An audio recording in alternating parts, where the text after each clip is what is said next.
All right, well, it's 9 o'clock, so I guess we can get started. Welcome, everybody. I'm glad we are able to meet again virtually. Like I was explaining to a couple folks at the beginning, we are able to do this temporarily. The General Assembly has passed a law signed by the governor that allows public bodies to meet virtually again until July 1st. So as of now, that's what we have no clue what will happen after July. I suspect it'll probably go back to being in person again. And right now that's what's on the books, that come July, it'll be back in person. But at least for the moment, until then, we can take advantage of meeting virtually like this. And I know that's a lot more convenient, a lot easier for so many people to participate. We can get started with a roll call. We'll kind of go back to doing it how we did it for the last couple years virtually. I'll just ask for people by members, and then go by geographic areas and such. So going through the committee, well, let me ask first, do we have a note taker? Is Kelsey, I think, was going to do it today? Madam Chair, Kelsey Santangelo here. I am ready for roll call. Okay, great, Kelsey. Thank you. All right, let's see which representatives are here. I'm Annette Lutz, representing Toledo. Frank Bergassa, are you here? Present. Okay. Tom Neal? Here. Okay. Larry Danfoulis. And I don't believe Larry was going to be here. John Giorgio. I'm here. Thank you. And Jim Debus. Good morning. Here. Good morning, Jim. Okay, let's see what alternates are here. What about Dave Bergassa? Okay. Mark Wood? Or Christopher Douglas? All right, Dean Hamilton. Good morning. I'm here. Christopher Douglas. Okay, good morning, Christopher and Dean. And Dean will actually be acting as the rep then, since Larry's not here. And Keith Trammell. Okay, let's see what bureau staff are with us this morning, or any OOD or BSVI staff. Sally's here. Morning, Sally. Good morning. Lynn's here. Lynn Huswick. Morning, Lynn. Scott Shepard. Scott. Christy Helps here. Okay, Christy. Kelsey Burrier. Morning. Any other, and we know Kelsey Santangelo is here. Any other bureau staff? Greg might be coming on later on. Okay. All right, let's see what operators are here. And we found that this is easier to do by area. So Toledo, do we have any operators here from the Toledo area? Dwayne Burkholder. Morning, Dwayne. Good morning. Any other Toledo? Okay, what about Cleveland? Any Cleveland operators? Akron Canton? Jeffrey Squibb. Morning, Jeff. How you doing? Good. Any other Akron Canton? And I believe Steve McMillan was on here. I know he was trying to mute and unmute his phone and having trouble, but he was here. Yeah, I was muted there for a little bit. Steve McMillan's here. Okay, good, Steve. What about Zanesville? Lisa Litzinger. Morning, Lisa. Any other Zanesville? All right, Columbus. Julie Russell. Morning, Julie. Any other Columbus? John McNamara. John? Shelby. Good morning, Shelby. Any other Columbus? And what about Dayton? Yeah. Sorry, Mark Oh, okay. Hasman's here. Oh, Mark. Okay. Good morning, Mark. Yep, good morning. Just What wanted about- to clarify, was that Mark Pappas? I couldn't It was quite catch the Kashmer. last name. Mark Kashmer. Casmer. Okay, thank you. All right, Dayton.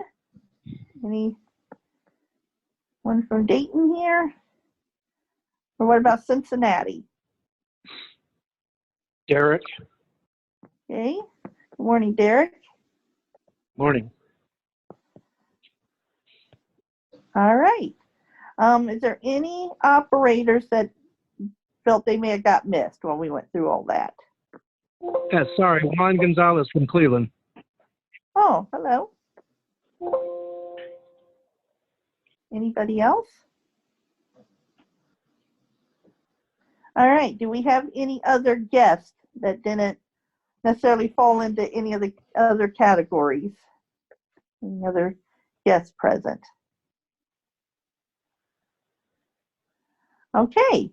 Well, thanks again for everybody attending. Now we will look at the minutes from the January meeting.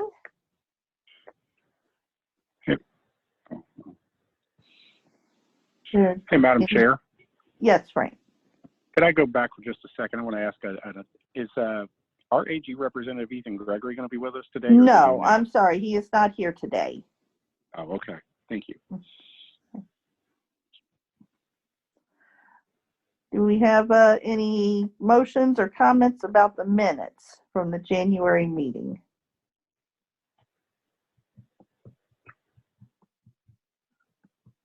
Okay. Hearing none, I guess if nobody wants to move to accept them, or did everyone receive them? Because people are Yes. reluctant members. Okay. If we don't have a motion Madam to Chair? accept them, yes, John. I'm abstaining because I wasn't at the meeting, so there's no point in Okay. me kind of voting for something I wasn't at. I understand. If we do not have a motion to accept them, then they kind of just sit there.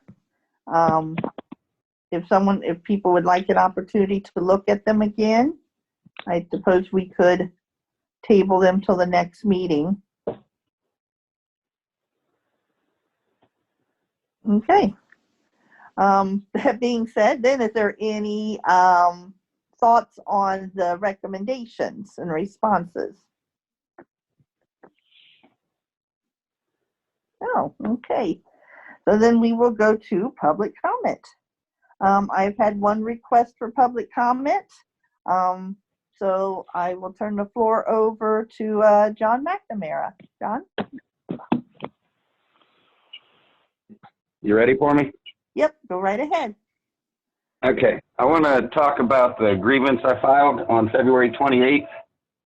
Anybody not aware, there's been a rule change that specifically now counts as statewide as 2 separate points when bidding on locations. This was just added in the middle of February. We have some giant locations coming out. People who thought they had, their top score with all their upward mobility suddenly can't beat somebody that's been in the program 3 years. I want to bid on Kent State, so I started checking to make sure my bid was in order. I called in January to check on my seniority.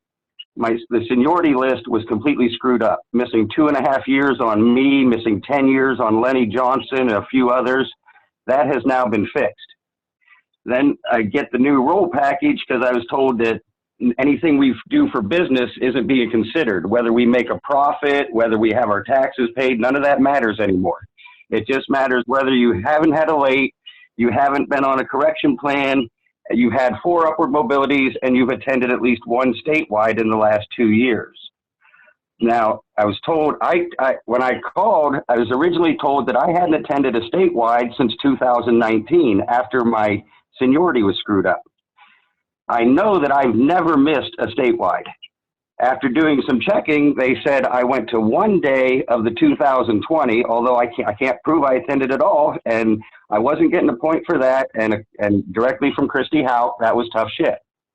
Then they did some more checking because I was able to at least tell them how we checked in and talked about things discussed at the meeting, and they decided I had a record for January 2021, but I'm only being given 1 point instead of 2.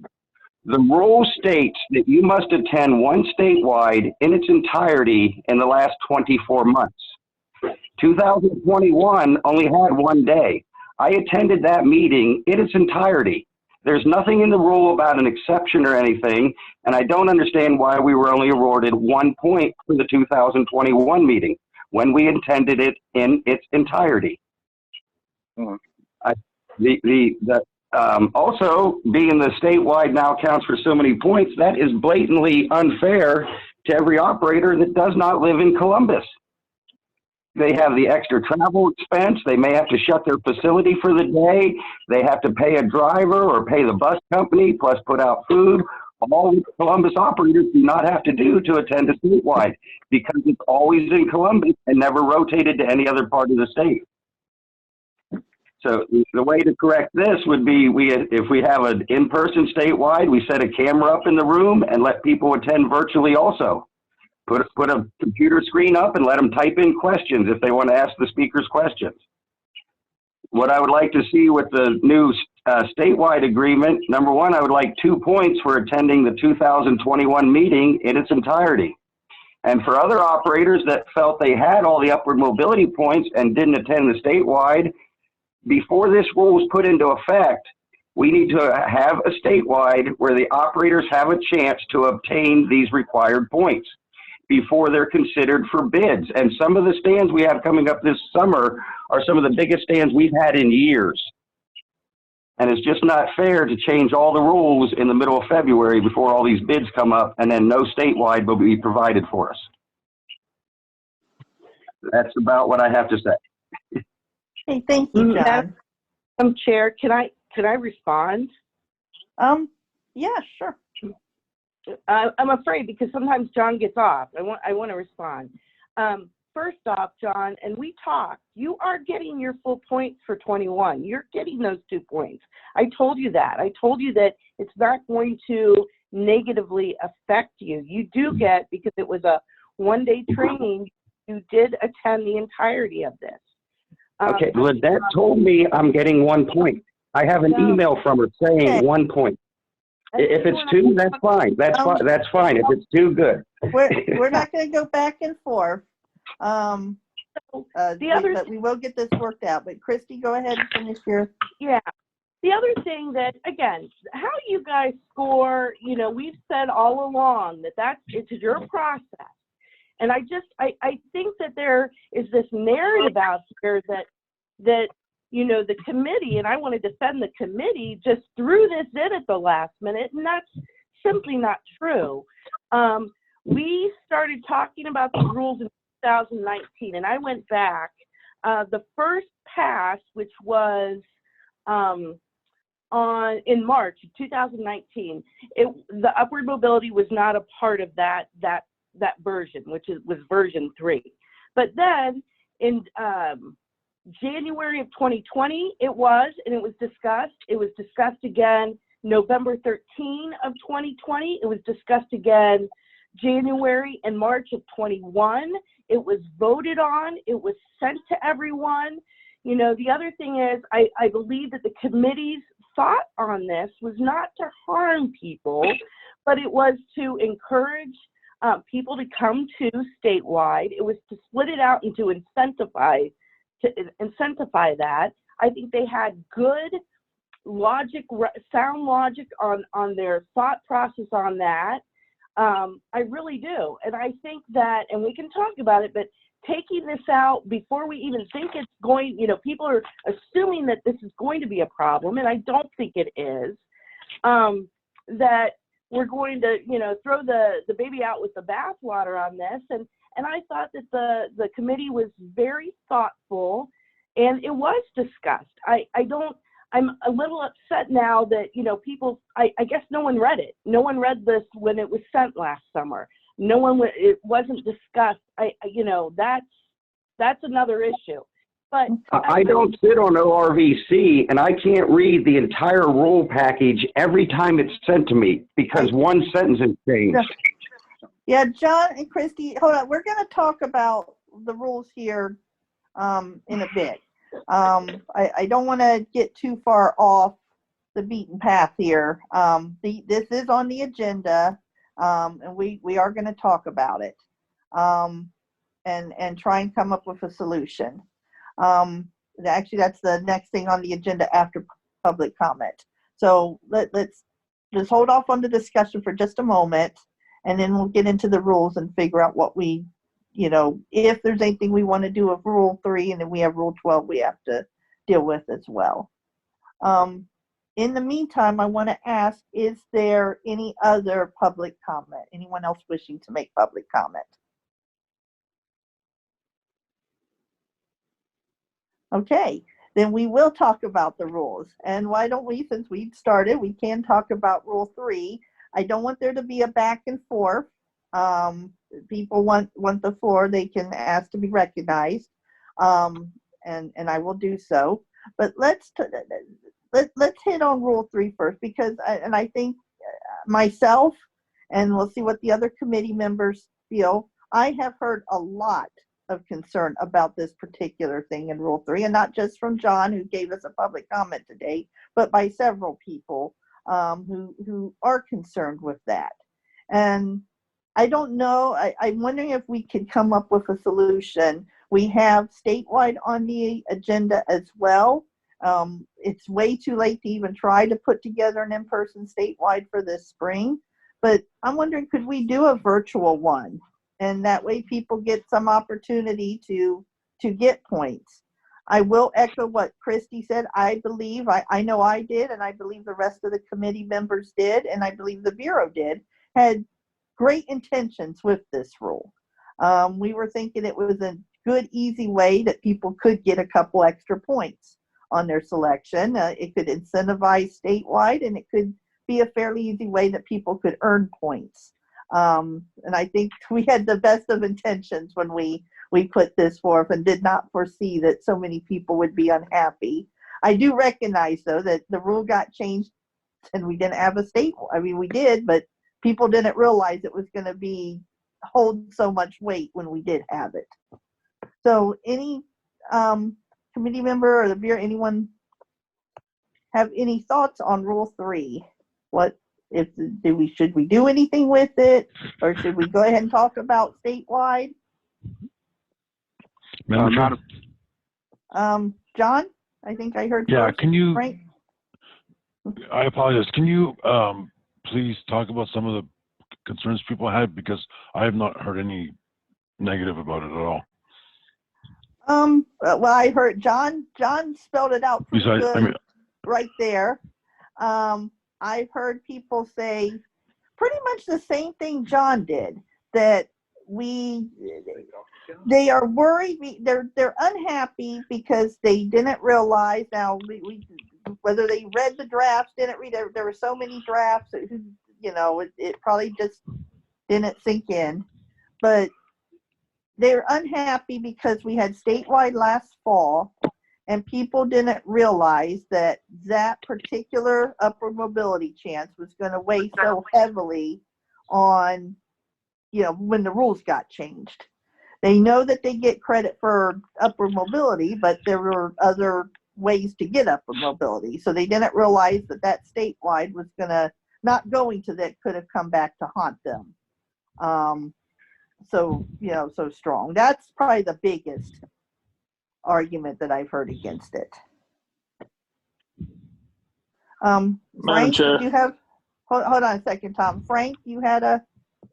Yeah, I was just going to say, I think the solution to this is to offer, when we do statewide, and basically, if it's in person, offer it virtually as well. I don't see why we can't do that. And I will be honest, you know that we do the NABM does the National Calls with Blast virtually, and I know they're going to go back to some in-person stuff. And my hope is that they will try and offer a virtual component as well. So hopefully there's a technology way to do that in the state of Ohio. I guess we'll have to find out and go from there. Okay, Tom?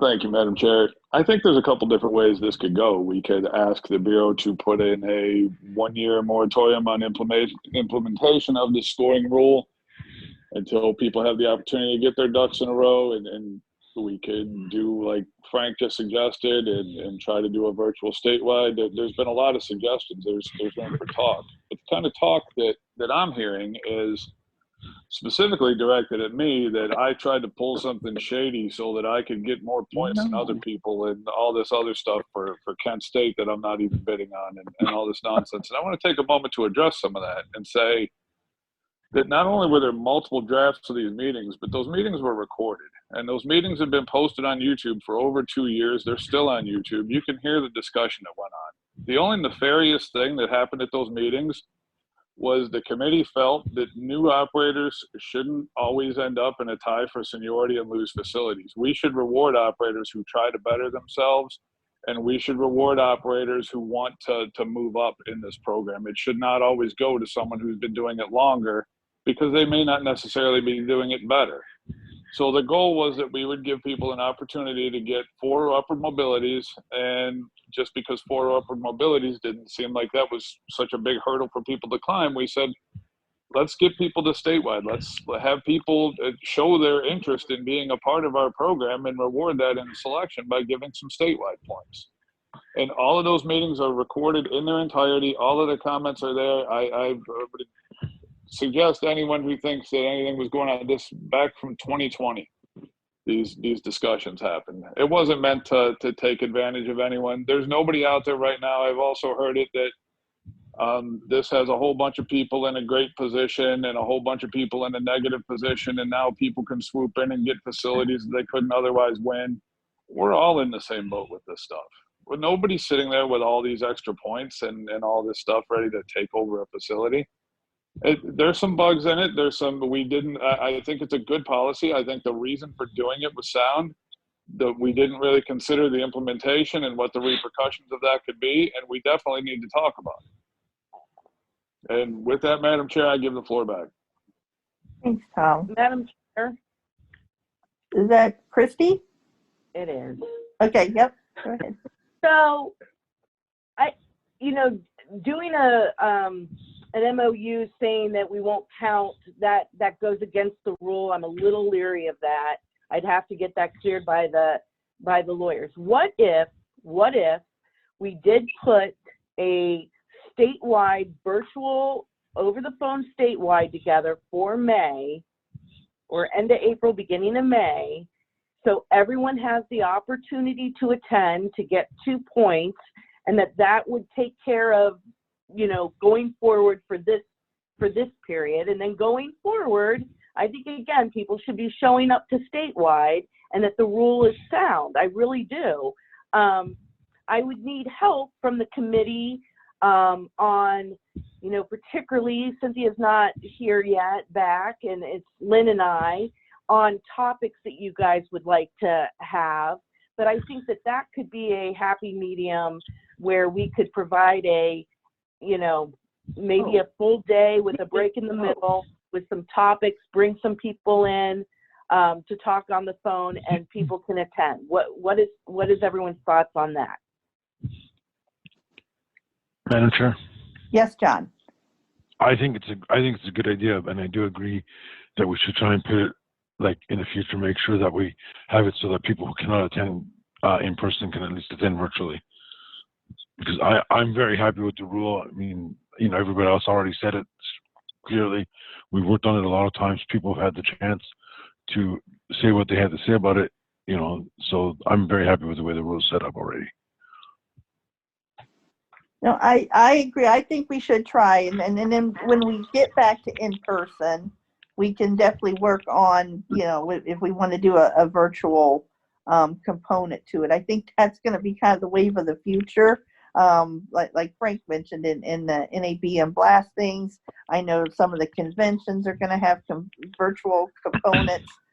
So when we do start in person, I like the idea, and that's something we can all talk about when we're planning those. But I like Christie's notion of doing a virtual one here into April, early May. That way people have an opportunity to get themselves covered, but knowing what the rule is and going from there. Would anyone else on the committee like to weigh in? Or? Madam Chair? Yes, Chair. Dean. Just listening to Johnny Mack earlier, he said he was interested in Kent State. I would like to see this get done before Kent State gets spit out, because that could be an issue here in Akron, Canton. Absolutely. I don't see us putting anything out for bid that quick anyway. I mean, the universities we're gonna try to transition them in the summer. And I'm not saying if or when Kent State will be then, but yes, Tom. I actually did put in my notice for Kent State. My last day is May 16th, so the transition will be taking place then. Okay. Ooh, we need to get this done then, late April. Yeah, it'd be by the time that the bid would close. So yeah, we'd want it mid-April probably in order to accommodate that. So that's something to have to throw together. Who's our training people? I'm drawing a blank on do we have a statewide subgroup? I thought you had Mark Lee running it. Mark Wood? Okay, was Yeah. he training or statewide? And Lynn? He was statewide. Okay. I was on the training one, but I'm not sure who was the head of that. Okay. I think Tom was on it as well. Well, I'll work with Lynn. I'll get with Mark, and I couldn't remember from the minutes and all that. Y'all got to keep me straight on this stuff. I'm not as young as I once was. So we'll. Madam Chair, I think next week we need to, absolutely. even if we don't have it all set up, we need to get a date out to everyone ASAP. Absolutely. Let's put a meeting together. I'll get with Mark. See if he's still interested. I'll be part of that, and if Mark's not still interested in doing it, I'll grab another committee person, and we'll. I'll be happy to help. Okay, John, thank you. We'll meet with you and Lynn, if Lynn's going to be part of that, and get that going. So, okay. So I think that actually knocked out a couple things on the agenda. The Rule 3 concerns, unless someone had anything else to bring up with Rule 3, and then the statewide part. Okay, so let's talk about Rule 12. Rule 12 is a mess. We have Rule 12. The wrong version got submitted to everybody. So we need to fix that. Most of it's fine. The rule that we have sitting there is fine, except for there were one fairly major and one fairly minor things that got kind of mixed up in the draft that was submitted, and it's now been approved by JCAR, even though not yet by RSA. And then RSA had a couple comments that we need to address too. The version that went through does not have the clause in it that allows unrepresented areas to get representation from an operator outside the area. So that needs to be fixed. And then this one that came through moved Toledo to even year elections instead of odd year elections. Because that's in rule now, we're going to probably hold that election this year. And so my suggestion is we just leave it then, because we still have 4 1 year, 3 the other. So it really doesn't matter. So any thoughts on, Madam Chair. yes, Sally? Just also something I noticed in the old rule package, it said on or before April 30th, BE shall conduct a nominating meeting. And in the new rules, it says on or before April 1st. So I don't know if that makes a difference to anyone. Oh. Yeah, the current one that's we're following now is April 1st. And we wanted it to be April 30th. Did we, I assume we had a reason for changing it one way or another. It doesn't matter to me. It's just a difference I noticed as I was getting ready to set up the nomination meeting. Okay. Anyone have any thoughts to that? So why don't let's deal with these things then with RSA, their concerns. Get a Rule 12 written out, and before it gets sent anywhere, though, we all want to see it. So, Madam Chair, yes. I've got everything. I've got everything up. And again, if we are going to not vote on it today, then I suggest that we meet Monday or Tuesday to vote on it. You know, one of the things is, and I know that there's a lot of people and questions out there about, you know, that the RSA hasn't approved these rules, but you know, it's in law. So I want to clear that up. So RSA had some little things that they had been putting, you know, suggestions that we put in the rules with Frank and Annette were in that, and then it came in January. And I'm still on the meeting. I gotta listen. That it was down to two little things that RSA wanted in Rule 12, and then they were going to approve the whole rule package. One being, and we've tried to explain it to them, both Annette, Frank, me, Greg, and Sally, was that for the ballots, they want them sent electronically and by paper, and they're not coming off that position. So we need to put that in there, electronically and by paper. The other thing that they wanted is so small, and it doesn't hurt you guys at all. It's clarity, but what they want is when it says BE may take action prior to securing active participation of OVRC if an emergency, it said if an emergency occurs. They want us to put in examples of what emergency, and they put in there if an emergency example could include but not limited to selling drugs, caught stealing, causing a fire in the facility, or assaulting children. That's the language they want us to put in there. Whatever. I'm kind of like, it's fine. That's what they want in there. I don't think that hurts you guys. It doesn't hurt us. This is if we have to take action before actually participating with you guys on suspending a BOA. So those two things are the only things that RSA at this point are like, you just need to put that in. And then, okay. Get the money box. We're going. Hey, Madam John, can you mute yourself, please? And then there was a couple things when we were going to prepare the package to release to everyone. Yes, we noticed that things were missing from the J-card version because of RSA's prior comments, and I can go over those. And then that section that you said, the vacant.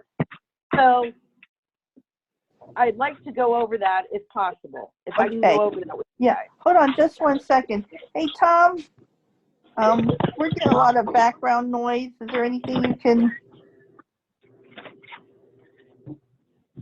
do for that?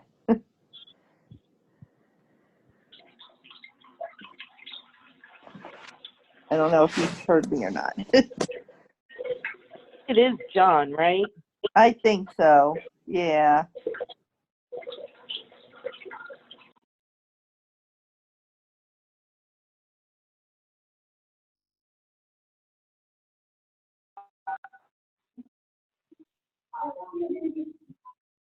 Okay, John, everyone got muted, So if you were unmuted, you have to, John or Tom muted everybody, so you'll have to go and unmute yourself to speak.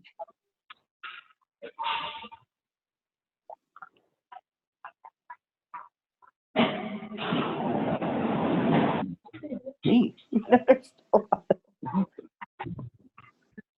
Christy, are you?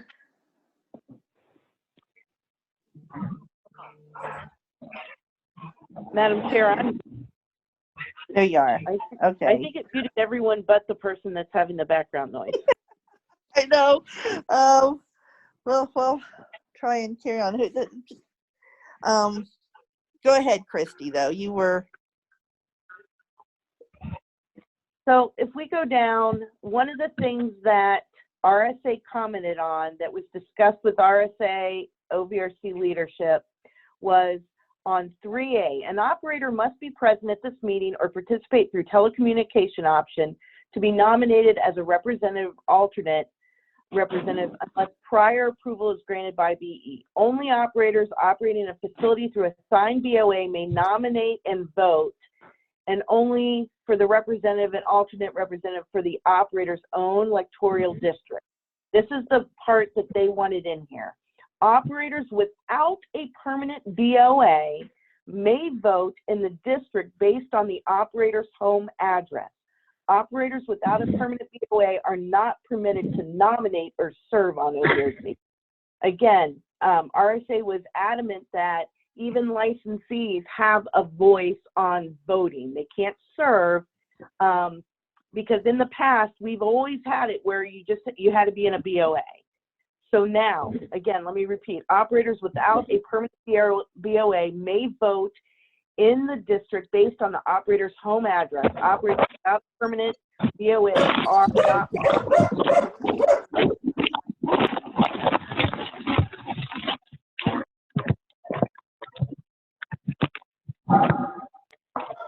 All right, sorry about that. I think that ended up in the rule. I think we already took care of that part.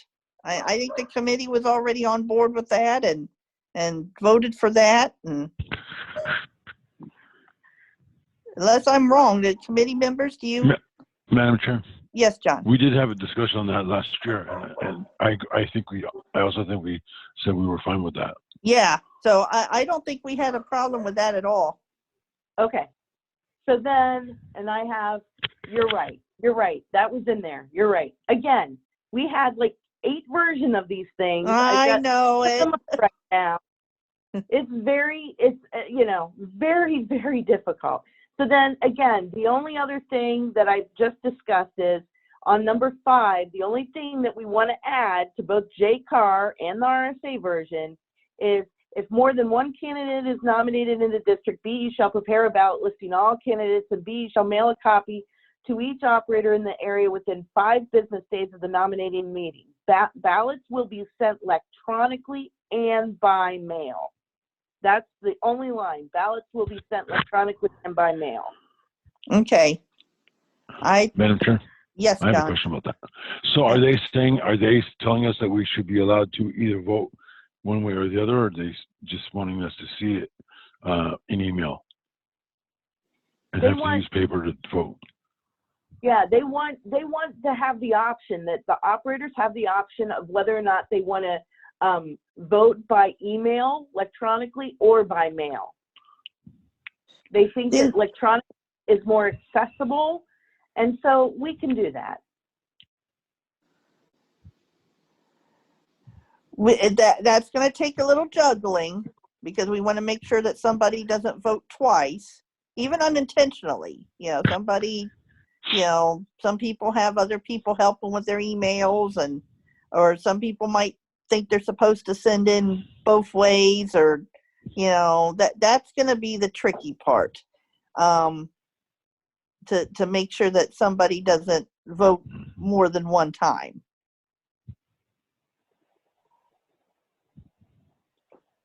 But that's something and we're going to have to talk about that because we're going to have to put it. We have elections that's coming up very, very soon. So when we mail it, the envelopes are labeled, so we know that they're labeled. So correct. that's the thing. And then I think for the electronic, I think that the email, and I know that there's people that are very particular about wanting it to be secret, everything's secret. And I will say that when I and Annette have opened up the ballots, we don't share, never shared anything, ever. But I think that to make it fair is that the email has to be replied to a mailbox by the email at which it was sent. Like if I send it to Annette, at iCloud.com, that the email I receive back is from Annette at iCloud.com. Or, you know what I mean? Right. Yeah, because we want to know that it's the right people, that the person who's voting is voting. And right. and we want to make sure that, like I said, they don't send in a paper ballot as well and Correct. and get 2 votes. Yep, no stuffing ballots. Yeah. Okay, so, and I think we can work that out internally. I really do. So then going back down, going on the one, let's see here, D2.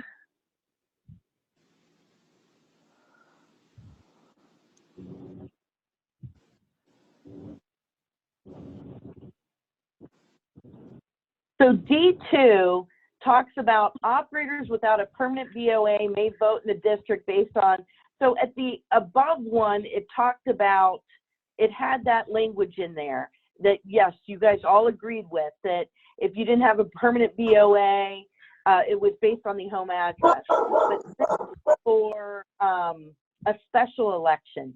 So all we're doing is we're taking that exact same line language and making sure that it's the same for the special election.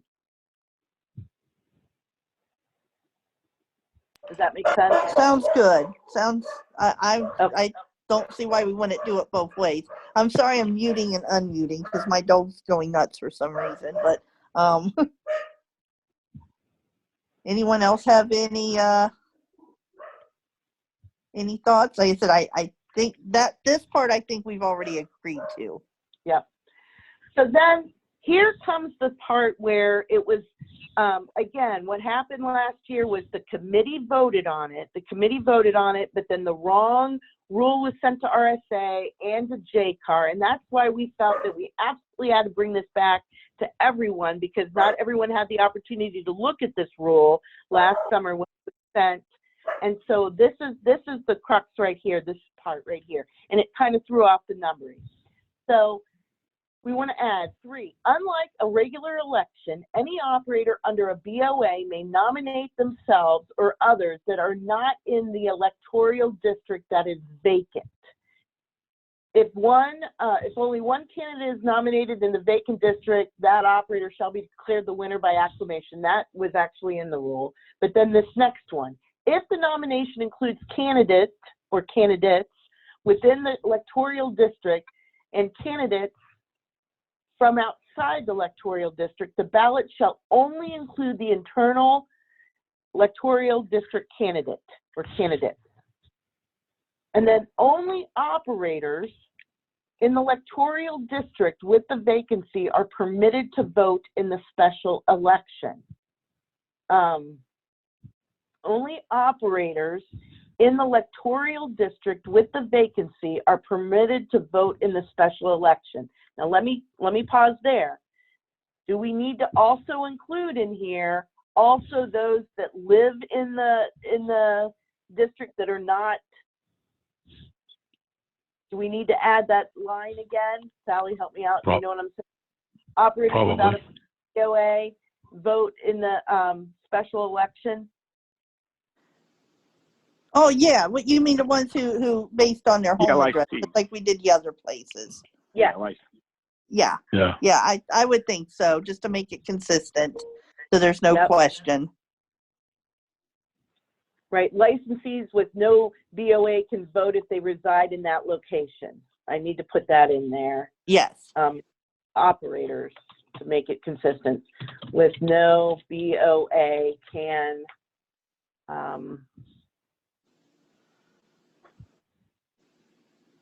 can vote. And technically, If an they- operator, there is no operator without a BOA. Without a BOA, you're a licensee by definition, if I remember correct. But that's probably splitting hairs, so.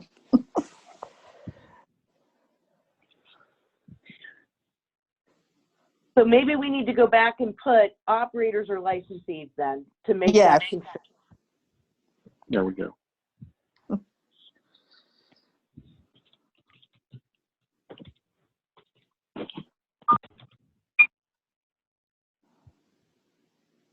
Okay, I want to just make it consistent.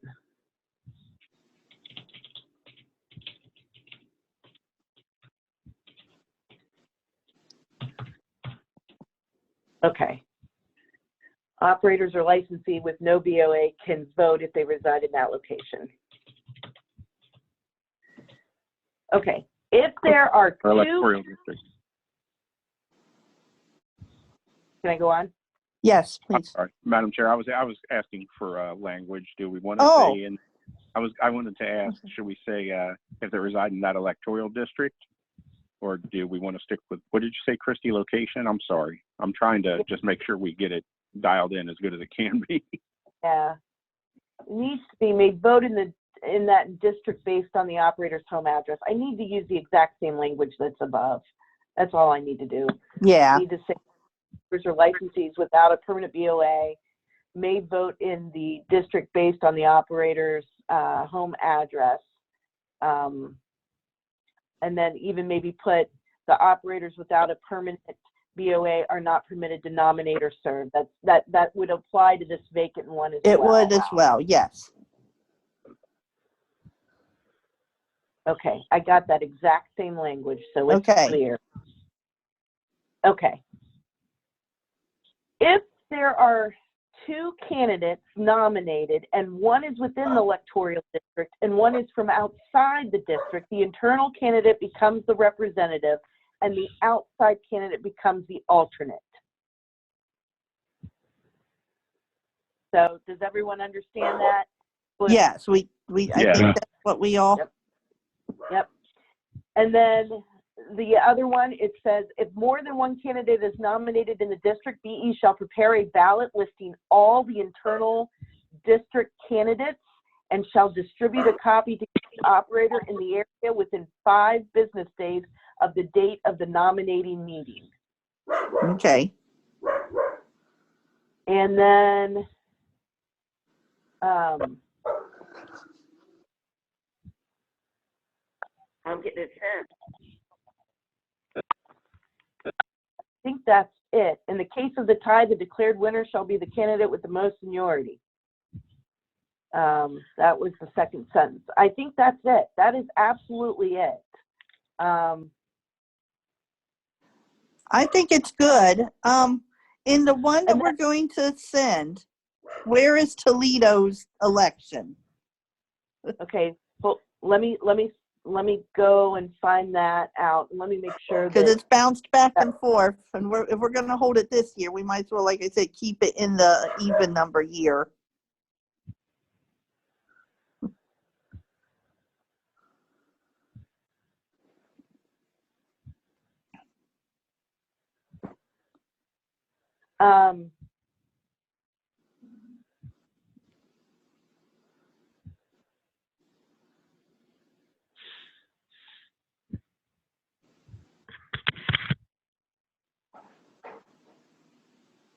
right now, election shall be held for OVRC. I want to go exactly what it says on the JCAR. On the JCAR one that we have that's already passed, it has it in even numbered years. So it'd be like this year. It used to be Correct. odd numbers. It got moved around when we were looking at things on different drafts. And what I want to make sure of is in the final draft that gets submitted, if we moved it to even number years, we keep it there. So that next year, again, we're not doing another switch around. I don't really care if it's even or odd number of years, but we don't want to keep bouncing it back and forth every year. So right now in JCAR, it is even. In the one that was submitted, it was odd. So I guess you need to decide on what you guys want. And it does kind of affect, like we're going to be doing this like probably in the next couple of weeks. Yes. So do we just want to keep it, because I think you're right, it would be 4 this year, 3 next, if we just keep it to what it says in JCAR right now, which is it's even. I think we should just leave it then and just hold the election this year, even though we just did one last year, hold it this year, and then keep it every 2 years after that, just like all the other areas. Anyone have any thoughts on that, or? Okay, because it's in the rule right now that it's this year, so it's going to have to be done this year. Yep. And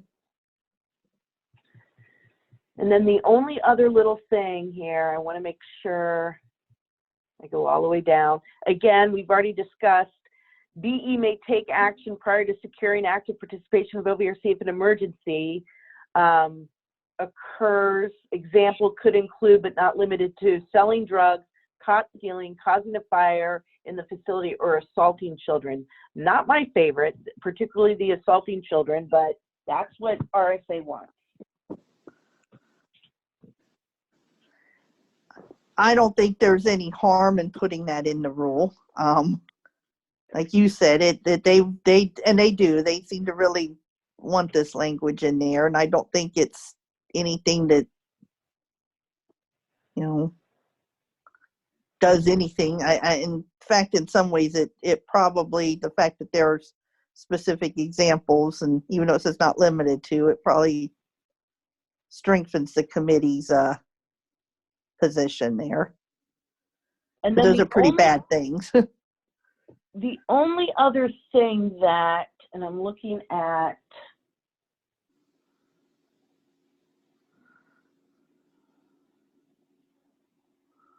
okay, JCAR has the 5 business days, so that was changed.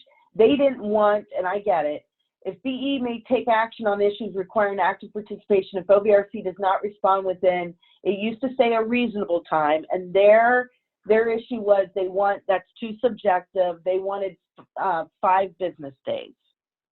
So that's what we put, 5 business days.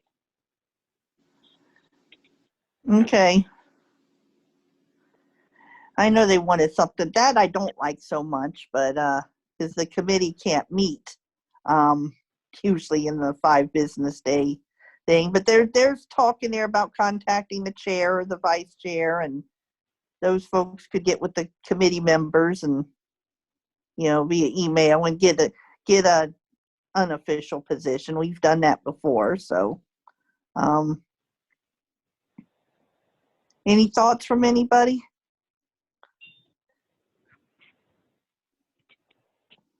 Okay, so what do we do here? I don't know. I most of that stuff the committee has already spoken to. We've already approved the home address stuff. We've already approved the adding the language for a non-represented area, you know, an external candidate. That's already been discussed and approved. So the only actual things that are changing that the committee hasn't already weighed in on are the dual balloting system and the that emergency stuff, that list of emergency stuff. So I guess we need to weigh in on that as a committee and see if I don't know how folks feel without seeing the actual draft, but if, you know, anyone wants to approve that or what everybody's thoughts are on it. Madam Chair, I'm comfortable with just voting on it. Okay, would you like to make any motions to? Yes, yeah, I guess. So I'm gonna make a motion that we accept the changes to Rule 12 as discussed in today's meeting. I don't know if that's too vague or not. I don't believe so. The meeting's recorded. We have minutes, so if we see the draft come out, and there's a major difference that we didn't know about, we can address that. And that's why I'm comfortable with it since it's being recorded. Yeah. Is there a second? Hold on a second, sorry. Christy. Is there a second? People may be muted, so I'll give it a moment to see if anyone will second that.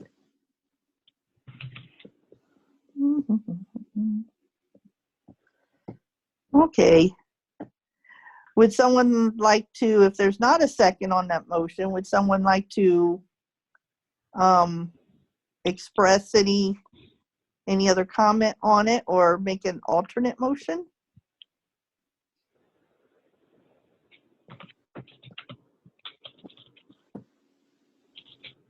Okay, y'all. Let's see.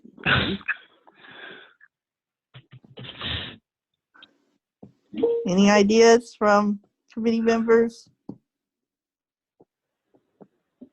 Is there anyone else here? Yeah, that's why I want to make sure we still have folks here. Frank, Tom, Jim, Dean, are you guys all here? I'll second it. Okay. So we can talk about it. And but like everybody else, I will say, Madam Chair, if I may, I will second it. But I will say, I do want to actually have a chance to read through it before we, I just want everybody to see it, like you said. So if we run into an issue, we can correct it right away.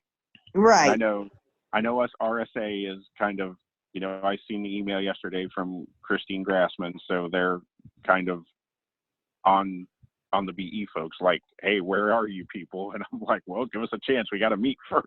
Yeah, I know. Christy, will you, if we do vote for this, will you ensure that it not get sent out until at least people get a chance to read the final draft? Yeah, Madam Chair, what I was going to suggest is we will get this out today, and we would like the committee to review it over the weekend. And if we don't hear anything, or maybe, no, I would like you to say, maybe just to me, it's fine to go. Everyone voted for it. That then on Monday we can send this off to RSA. But that the committee review it this weekend, like what we discussed. Okay.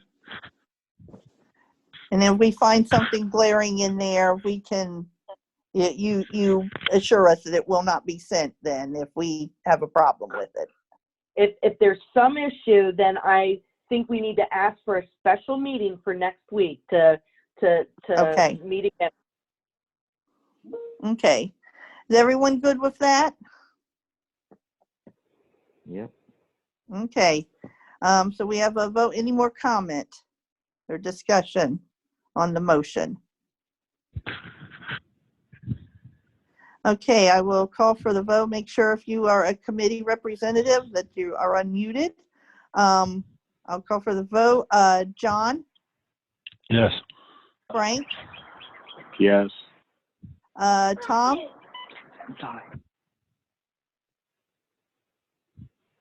Tom, we'll come back to Tom. Jim? Uh-oh, do we have a quorum still? Dean? Yes. Okay, and I say yes, so that there's a quorum and a majority vote. Okay. And Tom and Jim, I don't know if you are both still here or unmuted. But we will move on then. Frank, were you? Please. I'm sorry, Frank, I thought you were asking for something. No, but I will say that I do encourage everyone to actually, if Christine gets out today, everyone, please try and take the time to go through this over the weekend, because the more eyes on it, the better. Absolutely. Okay, we hit statewide already. Well, did anyone have anything else on rules? Okay, we kind of already talked about statewide. After the meeting today or by the end of the meeting, let's set up our group to try and come up with a time to meet. Yeah, we'll work on that this afternoon and come up with a meeting time for next week to try and get a virtual statewide going.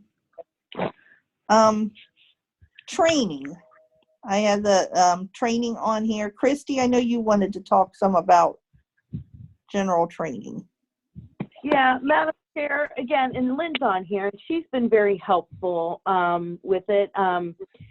You know, a couple things. I will tell you that there is still interest in the BE program. I even talked to a counselor yesterday.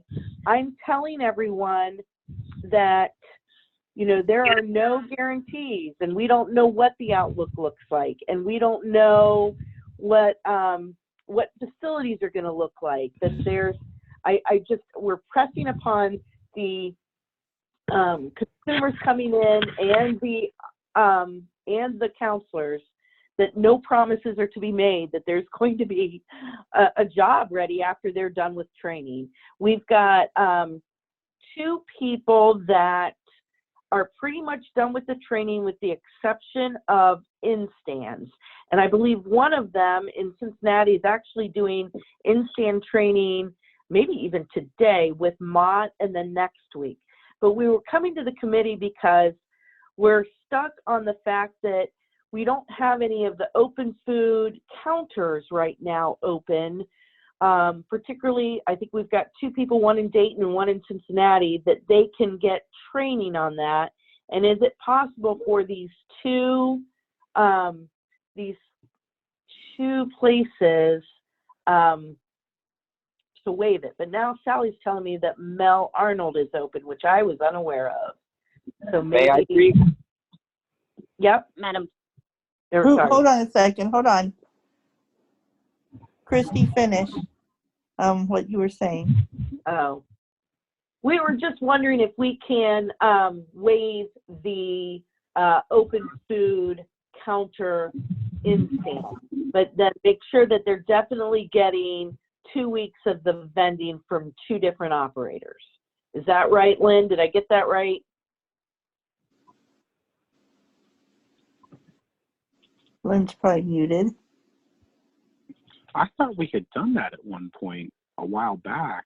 I thought Cynthia had asked for that because she was having trouble finding open food places to send people in certain areas. And I'm doing this from memory though. So.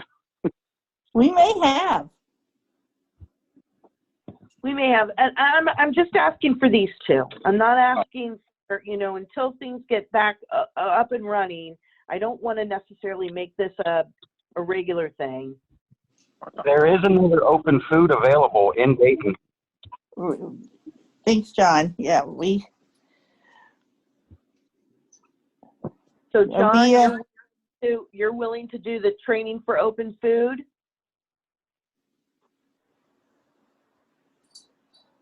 We can try. I guess that sorry, everybody. We can try to,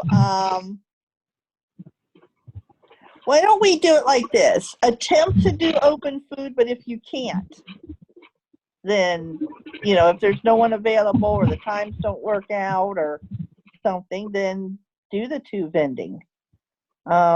It's more important to get folks trained and get them through. It's not fair to them to keep them, you know, delayed in moving we've forward. already delayed, Madam Chair. This is Lynn. We've already delayed them for a period of time. We absolutely have. Yeah, and it's not fair to keep that going. Keep it delayed. That's my opinion. Any other thoughts on it? And I'm with Frank. It seems to me now that he said that we did have this discussion at one point, and I'm almost positive of it now, Frank. Yeah, I think we did. That we said, because during the pandemic, this all was coming up, that we just, I think even before the pandemic, we were having some, because there were some areas, geographic areas, where we didn't have people. And it seems to me it was based on that. So yeah, I think we were good with this. Okay, Madam Chair, that's great. Was there anything else, Lynn, that I'm forgetting on training that we wanted to talk to them about? I thought there was. No, I don't believe there is. That was the primary issue that we had. Okay. Oh, good. If we didn't have anything else, did anyone else have any training thoughts or? Oh, yes, we did. Madam Chair and Christy, did you want to talk about fast track, or is you want to put that on at another? So there's, we've got an operator that is currently an operator in Michigan. And they want to fast track, but I think they still need to go through what I kind of want to, the things that we were looking at eliminating. They would still probably maybe do 2 informational interviews instead of 3. We would not go through the CBA in the beginning. They still have to go through the eligibility, but then the modules should be pretty fast for them. So really it's just the CBAs in the front end. And I do think that the training committee, and I got Michigan's policy on that, maybe to formalize what does fast track look like on that in the future. But I think for this guy, again, we can go through with what, a hybrid of what we're doing. Anybody have any thoughts on that? Having a faster, Chrissy, for some reason I'm drawing a blank on CBA. That acronym isn't jumping into my head. I might know it, but it's what's CBA mean? Yeah, that's a community-based. So what that is that in the eligibility phase, when they're still in with a counselor, the VR sends a outside CRP, another acronym, which is a community partner. And that's when a trainee goes and they kind of shadow, and they're kind of in the back, and they shadow with an operator, and that's to determine, is this going to be a good fit? Is this something that the consumer is interested in? And then the CBA actually writes up a report. They observe the consumer. Does the consumer ask the operator questions? Are they engaged? That kind of stuff. Having someone who's been an existing operator in another state, they know the gist of the BE program. I don't think that that's necessarily a worthwhile piece that they need to go through. So we always called that a pre-eval. So that was our terminology for that. Okay. Yeah. Any thoughts on this fast track thing? Committee members. Madam Chair?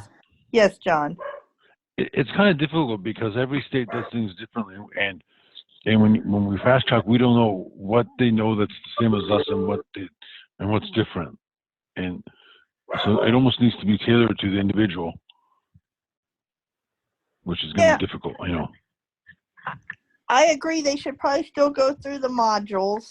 Obviously, take the licensing exam. Christy, did you say in-stand training too?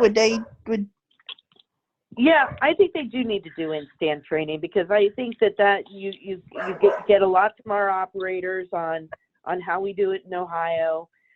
I thought, and Lynn set me straight, I'm like, do we make them go through ServSafe? We do, because ServSafe's different. It's by, where you're at. There's different ServSafe. So, yes, I'm sorry. I thought ServSafe was national. ServSafe's national. Yeah, so you don't need to do that again. But this, Madam Chair, this is Lynn. Yes, Lynn. That is true, but because you get your license in Michigan doesn't mean that Ohio recognizes that. So I reached out to the health department, and they're going to send me a form. It's a reciprocity form that will allow them to come into the state of Ohio. But without that reciprocity, they can't. Now that's from Michigan to Ohio. I don't know about any other states. I just checked on what was pertinent at this particular point in time. So that's Okay. good enough. That's good. So we might not have to do ServSafe. Right. Well, yeah, and it but- depends, because if they're going for open food, that's correct. But if they're not, if they don't need open food and they have the knowledge that they've already gone through the ServSafe training, and they have the knowledge that has, they don't really need anything from our health department. Our health department doesn't need to recognize, No. like me, for example, they don't need to recognize that I have ever had any ServSafe training. That's correct. It only pertains if they were to bid on anything, but if we Open do that food. right, if we do that up front, they'll be prepared for whatever comes down. We wouldn't want them to, well, we could have them wait, but it would make more sense to just do it and get it done and complete it all at the same time when they initially join with the program. Yeah, and I don't have any problem either way with it. I just say it's the same with any of our operators. Most of our folks who's been in vending for some period of time are not. If I were to bid on an open food place right now today, God help me if I were, somebody shoot me. But if I were to do that, I wouldn't be eligible. I'd have to go to the class and get situated and get all that done. So if you have your certification through the state of Ohio, that lasts forever. That doesn't expire. Your ServSafe expires, but not your certification through the state of Ohio. So you would still be okay. We would just have to get your state of Ohio number, which you may or may not recall or have. I used to do a cafeteria, so I might have something. I don't know. Right. There you go. Exactly. So that stays. The state of Ohio does not, their certificate does not expire. Okay. So if you have that, you could bid on open food. Okay. I guess we kind of got off on a little tangent, but so we can, what's people's thoughts of this fast track? In the past, there's been mixed feelings from committee members and operators about fast tracking people into the program. Some people were good with it, some didn't care, some were vehemently against it in the past. So, Madam Chair? Yes, Frank. Have we done this before for people in other states, and how has that, does anybody know, how has that worked out? Has it been mixed results? Has it been, I don't know if anybody knows, I'm just asking the question. I was trying to see if we had any history there to give us some guidance. We have had people come in, but in the past, and I don't know that, you guys correct me if I'm wrong about recently, but in years ago when this came up, the committee was pretty against it. So we never had anybody. We made everybody go through the entire training, top to bottom. So Madam I Chair. don't know if we ever had it any other way. Yes, Tom. I've worked with a lot of new licensees, and one of the overwhelming things seems to be that they wish they had more time working with a fellow operator. They wish they had more hands-on time with equipment, and they wish they had a little bit more time to go over ordering and choosing suppliers and pricing. And although the actual mechanics of making breakfast and all that may not be necessary for their facility, there's a lot of other good parts of that training that could help them throughout their BE career. And I think that anything that lessens a trainee's time in a facility is making that trainee's life a little bit more difficult when they get their first facility, even if it's a cafeteria versus a vending route. it's just there's so many things there that none of us can quantify. What happens in those discussions between the trainee and the cafeteria operator when a little bit of downtime, or the basics of cleaning, or watching spoilage, or just handling employees. There's so many little things that we would, and yes, they're going to get some of that with the vending operator, but by doing it with the open food operator as well, if it's even available in our program, that it gives them a little bit more reinforcement. It lets them see another person's way of doing things, and I think it only helps. And with that, Madam Chair, it's just my opinion. I can give the floor back. Okay. And then for the fast tracking thing, they're just taking away the pre-eval and I don't remember what the other part was that we were going to exclude, and they have to go through everything else. I think that makes sense not to do a pre-eval. They've already know what BE is. Madam Chair? Yes. Hey, isn't a pre-eval a week-long actual working in the facility? So although the operator may not be paid to do the actual training right there during the pre-eval, there is still some training going on. There's some basics being learned. And it also gives a prospective trainee the opportunity to see if maybe this is more than they want to get into. So it's good for them. And that, go ahead, Madam Chair. I'm sorry. This would be for people coming who's already worked in other states, who's already licensed and been part of the BE program, this fast track thing. Okay. Well, I apologize. I missed that part. Okay. So, yeah, everyone else who's brand new would have to still go through it. And everything. We're talking about is if somebody who is already licensed, already worked in another state, familiar with BE, is there a quicker way to licensure here in Ohio if they're interested? Yes. Dean? No, John McNamara. Can I make a comment? Yeah, sure, John. I was licensed in Ohio before I came to Ohio, or in Pennsylvania before I came to Ohio, ran stands in the 80s. They should still do the whole training. Even though I had been through the training before, like the sanitation stuff doesn't change. But knowing Ohio's rules and regulations, that there's no other way I would have got that and been good at it without the training.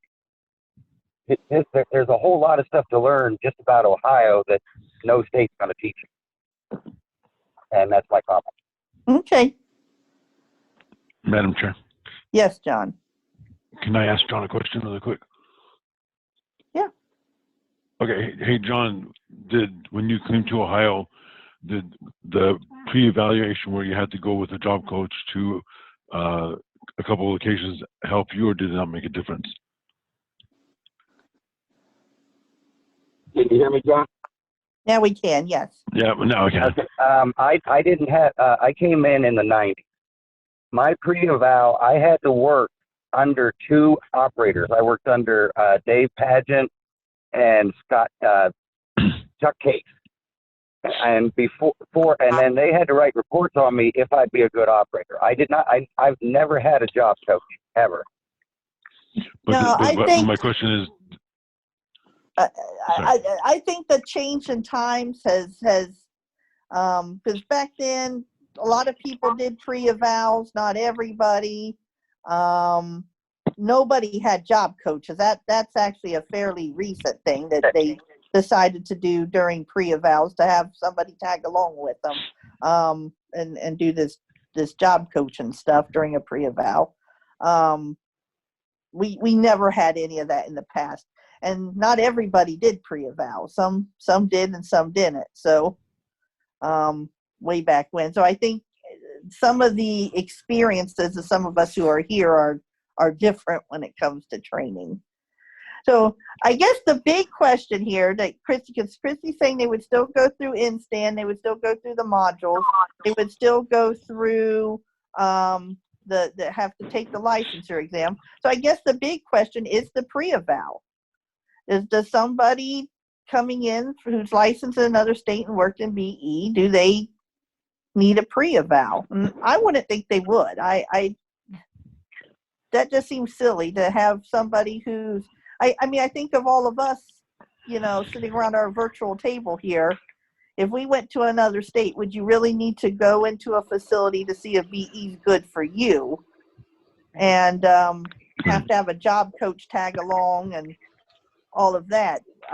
Yeah, we did do the in-stands, but the pre-eval just to see if BE is a good fit would seem kind of silly for someone experienced.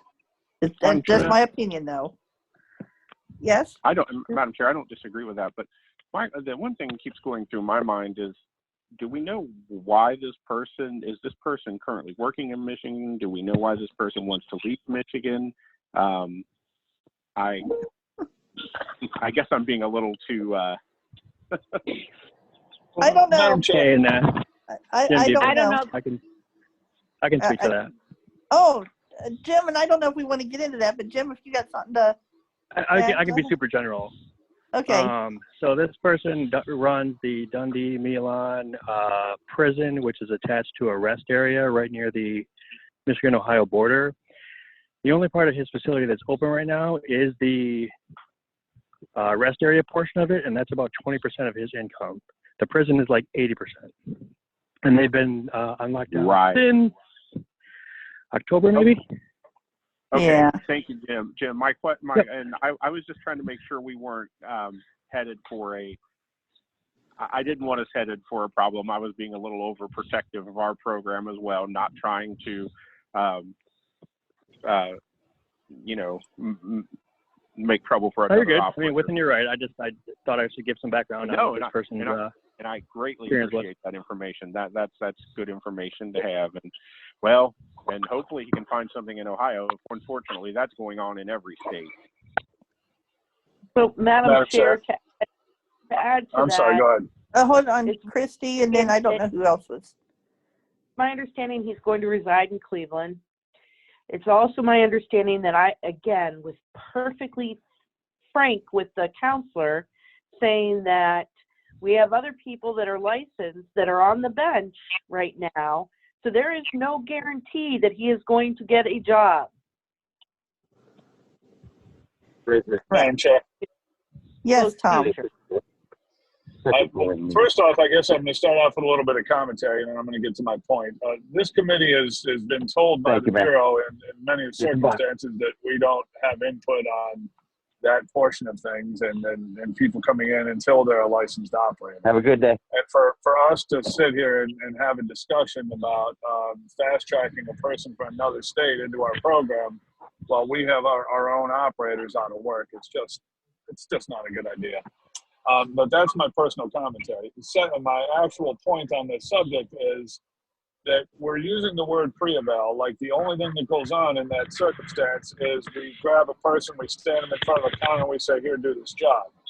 It's still a training opportunity. It's still a one-on-one relationship with an operator for an extended period of time where information is transferred. And John just said it a moment ago that when he was going through his training, he picked up a lot of valuable things, even though he had a license in another state.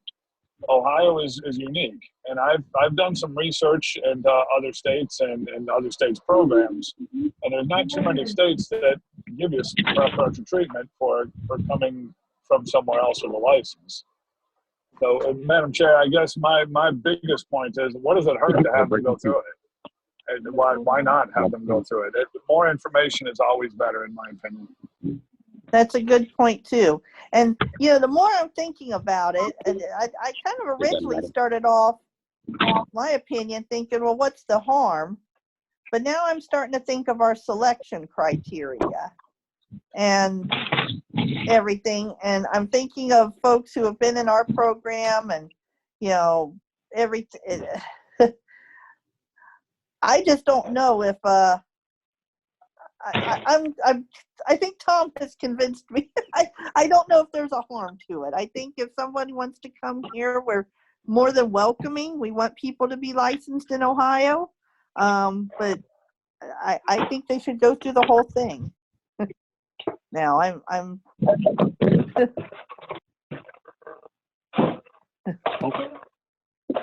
Madam Chair. So Madam if Chair, you we wanna- have a, yeah, more noise. Yeah. yeah, we're going to have to,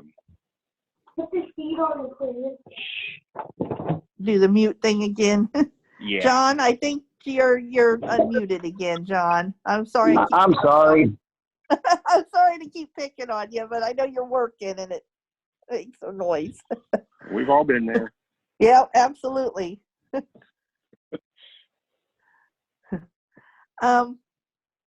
Okay, so Frank and John, did you guys have something to say? I thought you were. I did. Yeah, go ahead. Okay, good, John. Yeah, I was going to say, at first, I kind of feel the same way you do in that at first I'm like, why waste the time? But I also, at the same time, just because someone is an operator in another state, that doesn't mean necessarily that we think that they're a good fit for our program. They may have different criteria for choosing who they wanted in their state. So because of that, I think we should still continue doing it and not fast tracking people. Correct. I've kind of gotten there too, because some states still, I had a trainee from another state one time who they didn't do any of their own paperwork. They pretty much turned in all their receipts to some kind of accountant with the state, and the state did everything for them. So even the expectations of operators are different in various states. Now, I have no clue about Michigan. Michigan may be, not like that, but, once you do one state, you got to do all of them in some ways. But so, yeah, I think they should probably go through and see what the expectations are, even in the pre-event. What are the expectations of an operator in Ohio? Because it's more than just filling vending machines. So, okay. Any other? Did anyone else have any comment? Okay. Any other training? I don't, Madam Chair, but I do have one. I want to go back when you have a minute. I want to go back to Rule 12 and double check something. Okay, we can do that real quick right now before we move on. Okay. Christy had asked us about a date because I guess the nomination dates originally were by March or March 1st or after March, something like that, and then it was changed to April 30th. And Christy had asked about it, and then we went to some other stuff that was bigger and more important, and then I just wanted to make sure we figure out what we want to do. If we want to, I think it was originally March 1st or something, then Sally said somewhere in one of the versions got changed to April 30th. I'm just trying to make sure we have all this dialed in so we don't have to go back and keep changing stuff and make sure we're in agreement in what we want to do. Madam Chair? Yes. It was actually April 1st, and I think the reason we changed it to April 1st from April 30th was to make it easier for us to get the ballots in from people, and then be able to count them at statewide.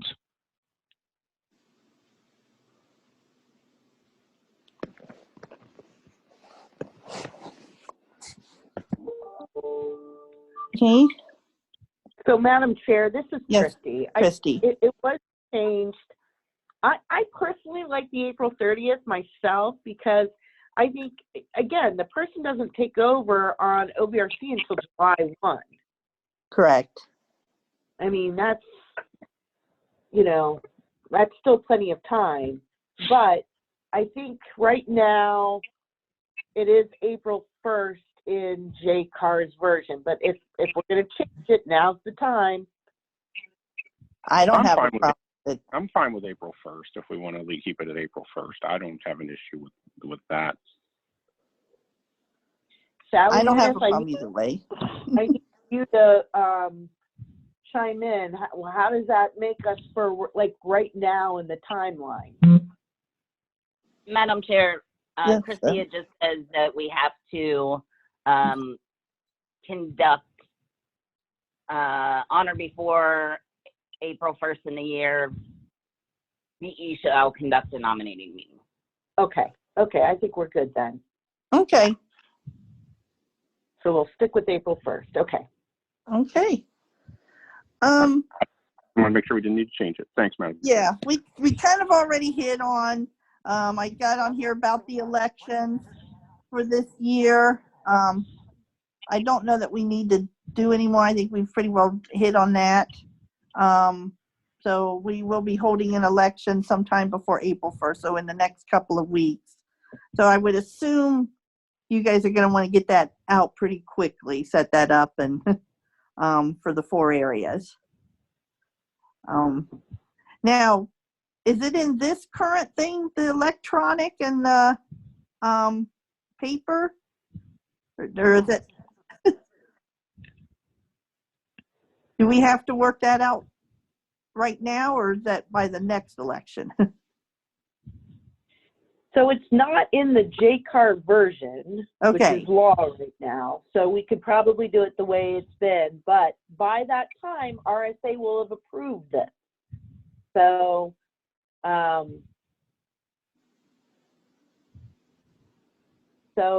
that's a call. Yeah. What do you guys think? Because if we're going to do it both ways, then we need to, I mean, I don't care. We can work it out to do it the electronic and the paper way. That's fine for the ballots, but we got to make sure we have that figured out if we're going to do it I think that's what we do, and we'll figure that out, and maybe talk to you and Frank next week. I mean, again, I don't think it's going to be that difficult, and we got to figure it out. Okay. And then I don't think, yeah. Yep, go on. Nope. I was just going to move on, but if you had something else to add to that. So, yes, there is one more thing that we need to talk about on training. Oh. So, upward mobility and attending OVRC meetings. So, a couple of years ago, I know that we all talked about it. Again, it was the intent was to get people to attend these upward mobility, and then it went virtual. And I think for the time that was fine. But going forward, again, is this something that the committee is still? I don't know. I have mixed feelings about this. Someone calling in for 4 hours on a virtual meeting, you know, how this helps your job, and is it really truly upward mobility? So we need a ruling on that. Well, right now it's in that people do get credit for it. So does the committee have anyone on the committee have any desire for that to change? You know I do, Madam Chair. Go ahead, Tom. I always have an opinion on this. I really do believe that training should be worthwhile. Training is weighted pretty heavily in our scoring these days. And I believe if somebody's going to get that point, they should earn that point. And I think one of the ways we should do that is whoever's doing, I know right now Cynthia's out and Christy and Lynn are kind of stepping in and doing training, but I would like to see our training subcommittee kind of work with the Bureau on developing some standards of what is worth a point and what is not worth a point. I know that I attended a couple trainings and I got a point for some trainings that were pretty much useless to me. And yeah, I got the point. They're great for me, but it's not a differentiator like it was hoped to be. So, Madam Chair, I recommend to the committee that we look at putting together some sort of standards for what we think is worthwhile upward mobilities. I mean, we could even do half points for phone calls or something. There's nothing in the rules. Yes, they're not used for scoring, but if you did enough of them, you'd earn a whole point. So there's some ways we could look at this and still have some flexibility within the rules. With that, Madam Chair, I guess I'll leave those thoughts out there. If anybody else wants to pick them up or have further discussion, I'm always available. Anybody else have thoughts on it? Madam Chair, Yes, John. I tend to agree with Tom. I think just sitting through an OVRC meeting, and especially we don't know that people are still there just because they go in at roll call, and that doesn't mean they're going to be there 2-3 hours later. I don't think I think you're learning about what's going on in the program, but you're not really getting any valid training. And there are so many other ways to get training, be it stuff that we do or be it taking a class somewhere or what have you, that I think it is big on the points now. So I think it needs to be actually earned. Derek? Yes, Derek. Yeah, I just want to give a quick thought about this. I agree with everything that's been said so far, but I think the virtual thing is a problem. We have to come up with a way to verify. But I do think that it shouldn't be an unlimited number any longer of points that you can earn by attending meetings. I think 1 per calendar year would suffice, and because it is important for all operators to understand what's going on with the committee, and if they have some incentive to at least show up once a year or whatever period of time you guys want to pick, but I wouldn't eliminate it altogether. Just limit it to 1 a year or 1 every 2 years or whatever the time frame should be, because I think it is important to encourage people to participate in the actual meetings, whether they're virtual or in person. Thanks. Thanks, Derek. I tend to actually like that. Myself, what Derek just said. People can still get some credit, but there's still other things they can do then too. Any other thoughts? Oh, Madam Chair, I guess, yes. If you don't mind, just quick, but I'll take what Derek just said and make it, I think we should actually say attendance at one meeting is 1 meeting per year you can use as an upward mobility point.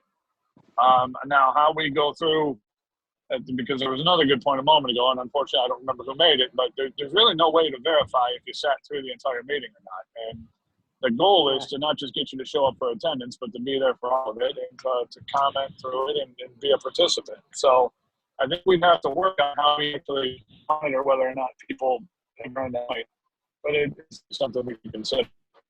Well, it's definitely much easier once we're back in person, not for the attendees. And of course, if we do it where people are calling in and listening in, that's another issue. So never mind what I just said about it being easier in person, so we do the call in. But yeah, I if we limit it to just, you get credit for 1. You can use 1 OVRC attendance for 1 credit per year. Probably the best of both worlds. Madam Chair, is it could be calendar year or fiscal? I don't know. I don't care. And when does this start? Go ahead, John. Go down that road. John first, then Tom. Go ahead, John. That wasn't me. That was Derek. Oh, I'm sorry. I thought John said something. Okay, then Tom, you go first since you're a... Okay, I was just going to say that since our points are usually good for 24 months, do we want to consider whether, because 2 OVRC meetings could be 2 points in a selection if we're going to do it per year, because the points are good for 24 months, or am I mistaken? No, I think it is for the last 24 months. So I don't have a problem with it. I'm just asking, are we sure? I just don't want us to get into a position later where we have to come back and revisit this because of an issue. Right. Talking through now, I don't mind it. I mean, it shows participation in something. So. Yeah, Derek, did you have something to add? Well, on that point that Tom just made, I would limit it to only 1 of your 4 points, however it's counted in a selection, can be an OVRC meeting. And then also, as far as calendar or fiscal, however they're counted for other upward mobility points, that's what you go with. You don't do anything differently for this. And I'm assuming that's calendar year. And as far as verification goes on virtual meetings, I think it is possible to, if a person provides their phone number, it's possible to see if the line, you can't say whether the person was there attending or not, but you can see whether their line was open for the entire day, which would be, and there's nothing wrong with an honor system. And it also, I mean, a person could show up in person and be on their computer the whole day and not paying attention anyway. So, I mean, I wouldn't quibble over stuff like that. Anyway, thank you. The other thing that could be done is similar to what has been done with other upward mobility things, like we recently did with the mini blast. You go and say, hey, I want upward mobility credit. I attended this OVRC meeting, and give a couple sentences about what your takeaway was. You know, that way, I mean, it's not 100% by no means, because you could have a takeaway probably from roll call or public comment or something early in the meeting, but at least it shows you listened in and were engaged a little bit. That could be a thought too, instead of just saying, hey, I was there. Madam Chair, Yes, John. I was going to suggest that at the end of the meeting, they let us know that they're still there, but I like your suggestion better. And I also agree with Derek that it should be 1 point out of the possible 4 points as part of the selection. Yeah, so it doesn't need to be a federal year or fiscal year or a calendar year. You go back to 24 months from the last date of the, like everything else, like from all the selection date. Yes, from the selection, the application deadline or whatever it is. Right. So do we need a motion? That's probably kind of a policy. We might need a go ahead, Christy. You gotta. Madam Chair, here's my thing. I agree with everything that's been said. I agree with 1 point per year. I do. And I think that this is good.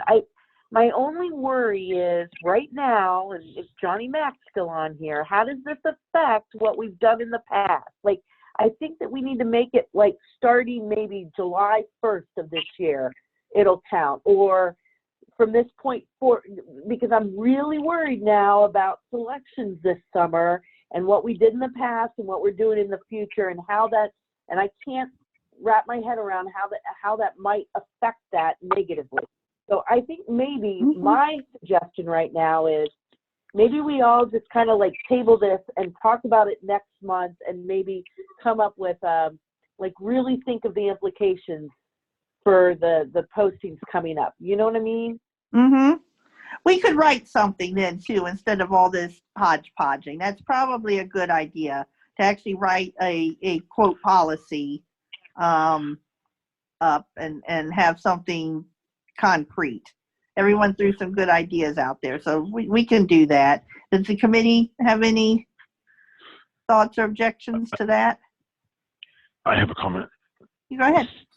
I seem to be talking too much today. Sorry. No. We can use the same argument for all 6 of the points that are up for grabs.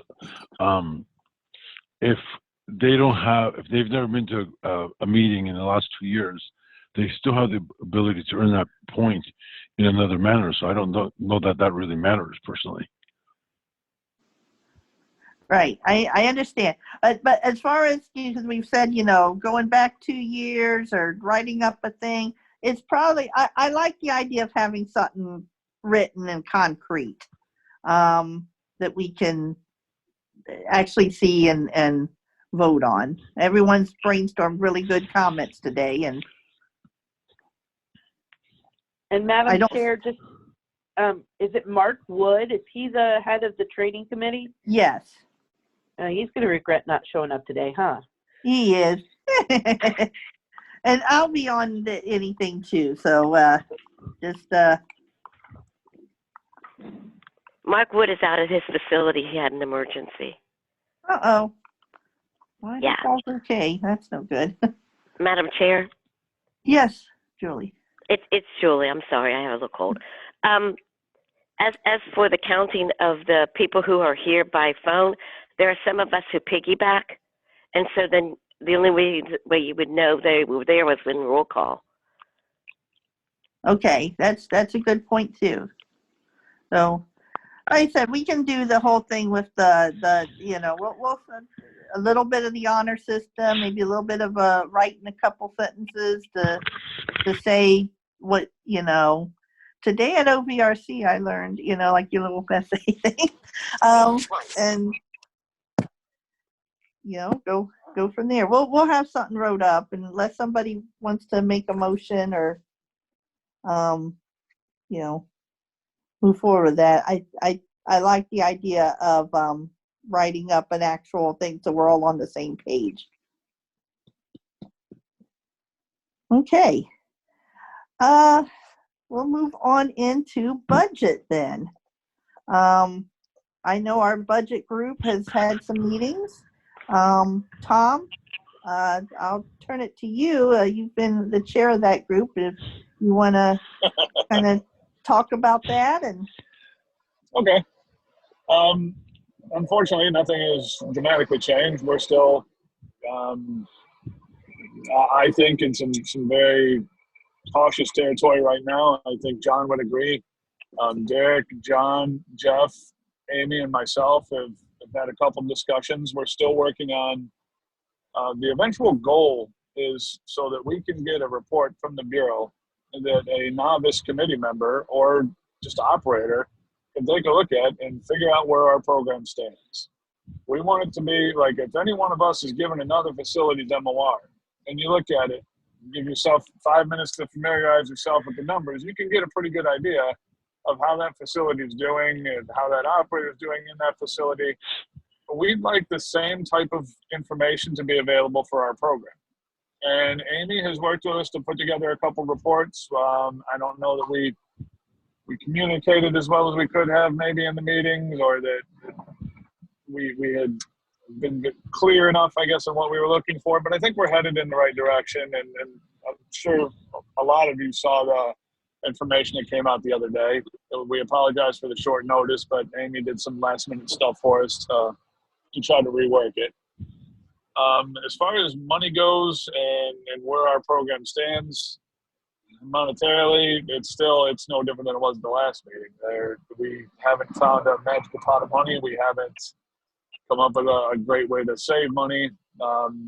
Amy's been very forthright about what the Bureau's plans are for some of the things coming up, how they plan to pay for equipment, if they're not buying equipment, how they're getting equipment. I guess none of that is new information to this committee, so I won't rehash it. I will say that the service charge report that you requested the other day, looking at the pre-pandemic versus the current, if you just look at the one we got the other day, it looks like our service charge collections are up. And for those of us who pay service charge, boo to that one. But for the program as a whole, that's a good thing, because that means we're making money and we're able to continue buying things. So that's a positive. We kind of touched on the fiscal responsibility stuff a little bit. I told everybody that was a pretty raw deal you gave me there, Madam Chair, to have to put that in our group, but we'll do the best we can with it. And I kind of asked everybody to just give some doable ideas and let's try to work on any suggestions we can.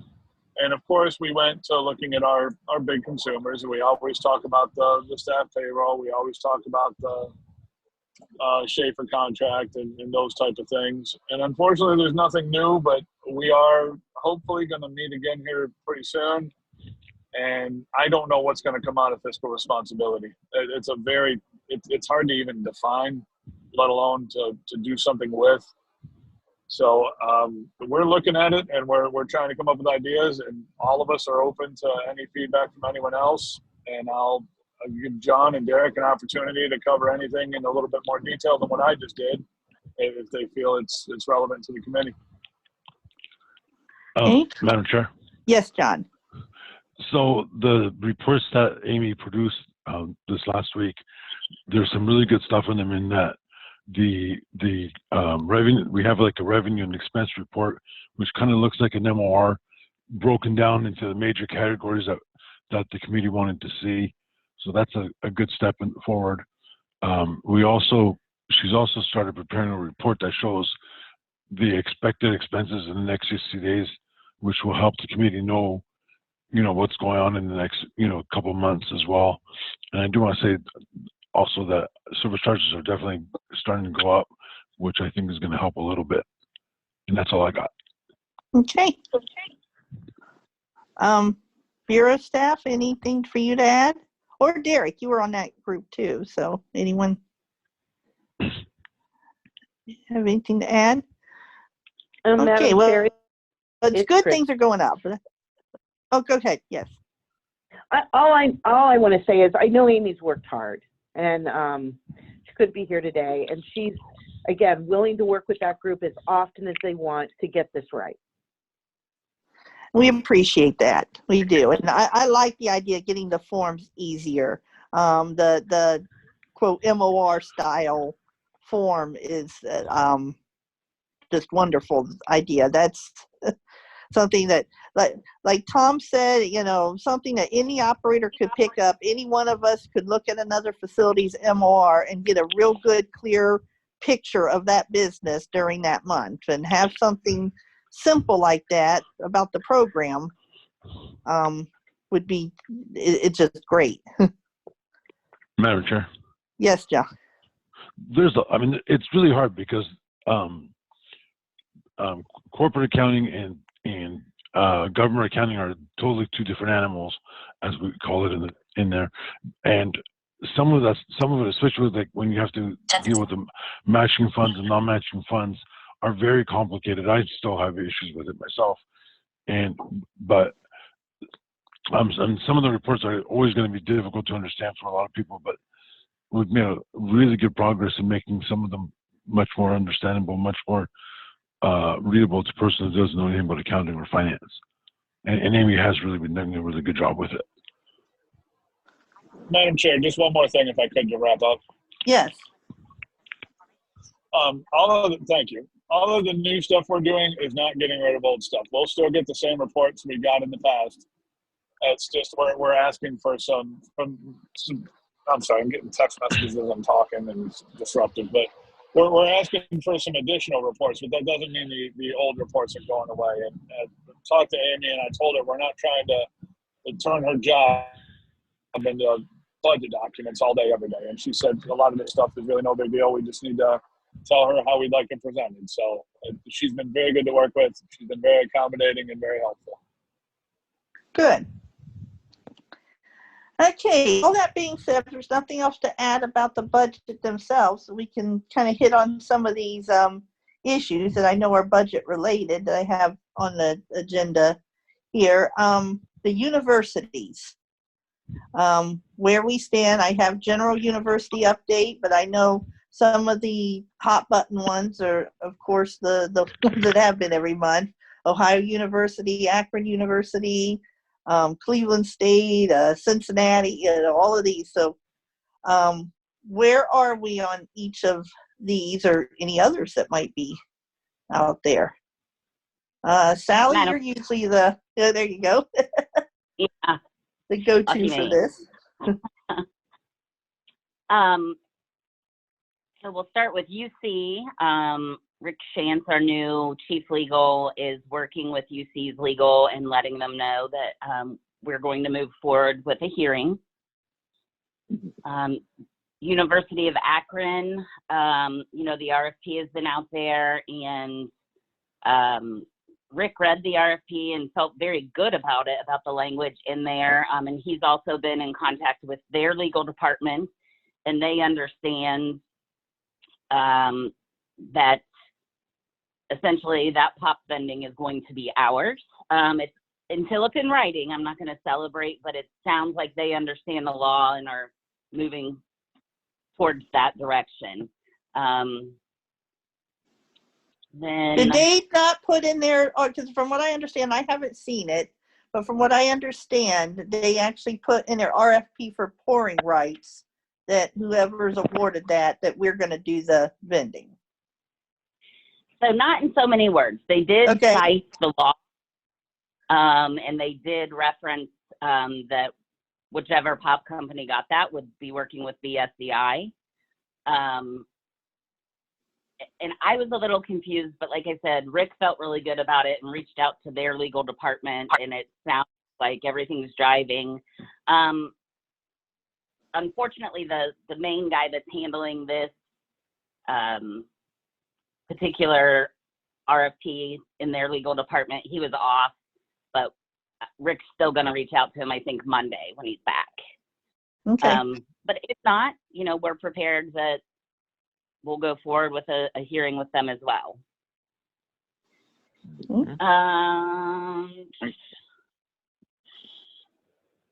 OU Athens, we are putting together an MOU, although they've been wonderful with us, and we've agreed both verbally and through email that we will begin talks again in the fall for us to take over the other half of campus in summer of 2023 for basically opening of school in the fall of 2023. But just to make it legal, we're gonna do an MOU, just to make it a sure Right. thing. Yep. Yes. Cleveland State, I do not have an update today. It's another one we can definitely put on our radar. I will have to double check when they're. Okay. And I think it was Cleveland State Tri-C. does. Tri-C was the one I really meant to say. Cleveland State, I know we have the facility there and all that, but I know we had some concern about Tri-C. Yeah, Tracy. Right. Madam Chair, Yes, Tom. you just touched on Cleveland State. I was wondering if we could just have this discussion now. Oh, Um, okay. Well, Okay. it was brought up to me that I guess I'm trying to think of a nice way to say it. I'm trying to take what I heard and put it in nice words. Basically, everybody's happy that we got the snacks, but it seems that the drinks have kind of gone by the wayside. And there's been some interest in an update on where we stand with that and what our plans are moving forward. Madam Chair, Yes, Frank. I had asked Sally last week or a couple weeks ago, I had asked her, and she said, give me the information. It might have been last Friday, actually, the information about when the beverage agreement expired at Cleveland State. And it is, I believe she told me June 30th of 24, because I was inquiring about another Cincinnati facility, Cincinnati State too. And we have a private company in that particular location doing snack and beverage. But, and yeah, Tri-C is still hanging out there, so we're aware of that. And I know we can't, and I want to, budget-wise, I know we can't do all of these all at once, you know, and that's what my group is going to try and do, and sit down and try and go through and look at some of these dates and try and put some of this in some kind of order where we're not trying to spend money all at one time. We can't do that. We all know we can't do that. So, hopefully the beverage side won't be as expensive as where we have to buy snack machines or something. Anyway, but we haven't forgotten about Tri-C, Tom, and we have not forgot about, I didn't forget about Cleveland State Beverages either. It's still out there. Madam Chair. Yes, Tom. I appreciate that, Frank, but it doesn't really answer my question. My question was what's happening with it. Right. So we're going to wait till 2024 in that beverage contract. How does a beverage contract expiration affect us? Why does it affect us? Really? See, that's the problem, Madam Chair. We keep having all these reasons why things don't move forward. The beverage contract, we don't get in the middle of that. They can sign a pouring rights agreement with whoever they want, and they can put whatever term on that they want. That's not what we're looking to do. Yeah, I guess we need to find. Go ahead, Sally. Yeah, I don't know if you were headed down the same path, but you know, we've got to prioritize this. We can't do 10 colleges and universities at once. So, you know, we've got to come up with a priority list of how this all Madam falls. Chair. Yes. I hate to have to go here, but how do you prioritize something when it's something that's been in the works since 2014? To prioritize something means you're going to pick something and focus on it first. But Cleveland State seems to be, our priority is working reverse, because this was also discussed in 2020, and we said we were going to let this go because we didn't have any money. And before we took on any other options, we would come back to these type of things. It was Tri-C that we weren't going to go after, and Cleveland State was also part of that conversation. And meanwhile, we're moving forward with other universities. There's been new opportunities that have come into play since before those were the OU stuff wasn't even a discussion then. Akron U Beverages wasn't even a discussion then. And we're making plans to move forward with these things, but that other stuff is stagnating. And that's not priority. Madam Chair. Yes, Christy. The problem with Cleveland State is that's going to be another fight. They don't want us. OU understands the law. They want us. Kent State understood the law. They want us. I'm not saying that we need to ignore the people that don't want us. I'm not saying that at all. It's just another hurdle. And CSU, that was a hot mess. We tried so hard to get the pop. We weren't successful. It doesn't mean that it's off the table, but it might mean another 3-panel eventually to get the pop. Madam Chair? Yes, Frank. One of the things, Ben, and Tom, I don't disagree with you. But one of the things I will say is if we move forward with a hearing at UC, or even if we have to go there, and hopefully we don't have to go there with Akron, but if this may be decided, it may be decided through litigation, and I believe it's winnable. And I assume, I don't know if Crystal Ritchie's back or is still the Bureau's AG rep, but I certainly think she can make that case if that's who ends up doing it. So it doesn't answer your question, Tom, and you're advocating for your area, and I appreciate that, and I recognize that. I would be doing the same thing because you're right. This kind of got, I don't know how it got, like, I don't even know what word you use, Tom, but it got, part of it, to be honest, part of it got messed up because of the pandemic, but that's not the only issue there. So we're working to fix it, though. Madam Chair. Let Frank finish. I was just trying to get in before somebody else did. Sorry. Go ahead, Frank. That's okay. You're fine, Tom. Go ahead. Okay, go ahead, Tom. Frank says that he understands I'm advocating for my area. And yeah, I am advocating for my area, but I'm also advocating for what's right. He's advocating for his area when he thinks the UC stuff should go first. The Cleveland State stuff, that discussion started before UC. And not to sit here and tell all the Cleveland operators and the Akron operators and everybody else, well, when I say that, I'm talking about the 2014 arguing with Cleveland over beverages. I'm not talking about like overall. But this is something that there's always a reason why something else needs to happen first. There's always a reason why people should just be happy to sit back and let it go. And I understand you can't do everything. Sometimes you've got to pick something. But it really is feeling like the Cleveland area is getting pushed aside so that other people can get their problems handled first. And when my operators call me and they say, why aren't you advocating for us? What am I supposed to say? So I have to sit at these meetings and I have to say my piece, and the committee does what the committee does.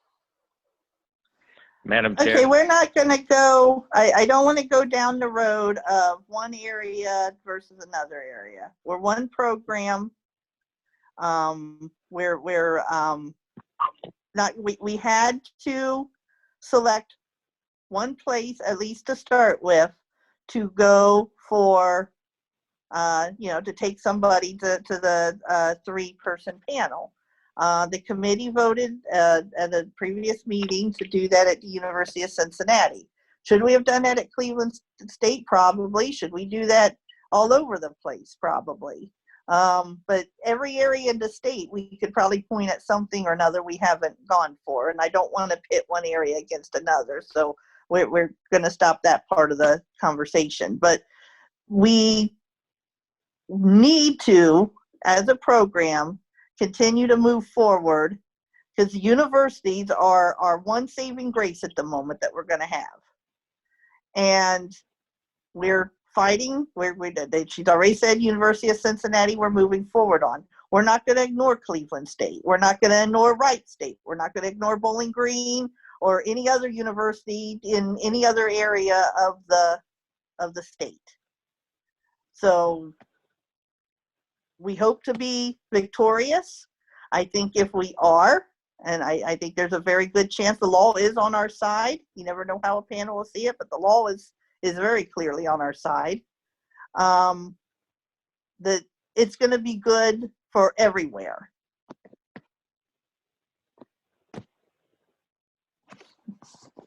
Madam Chair. Yes, Dean. Okay. I just wanted to pop in here, and I agree with what you said. And but I still, for the Akron operators, I still have to speak up and just remind the committee it was 10 years ago when Akron U told us we would get the cold beverages, and we've been waiting on this contract to end for 10 years. So right. I just wanted to put that out there. And also, if we're gonna start making decisions, who's gonna get the money, who isn't gonna get the money, first we gotta find out what the contract's gonna look like at Akron U, because we don't know exactly how many machines they're gonna agree upon.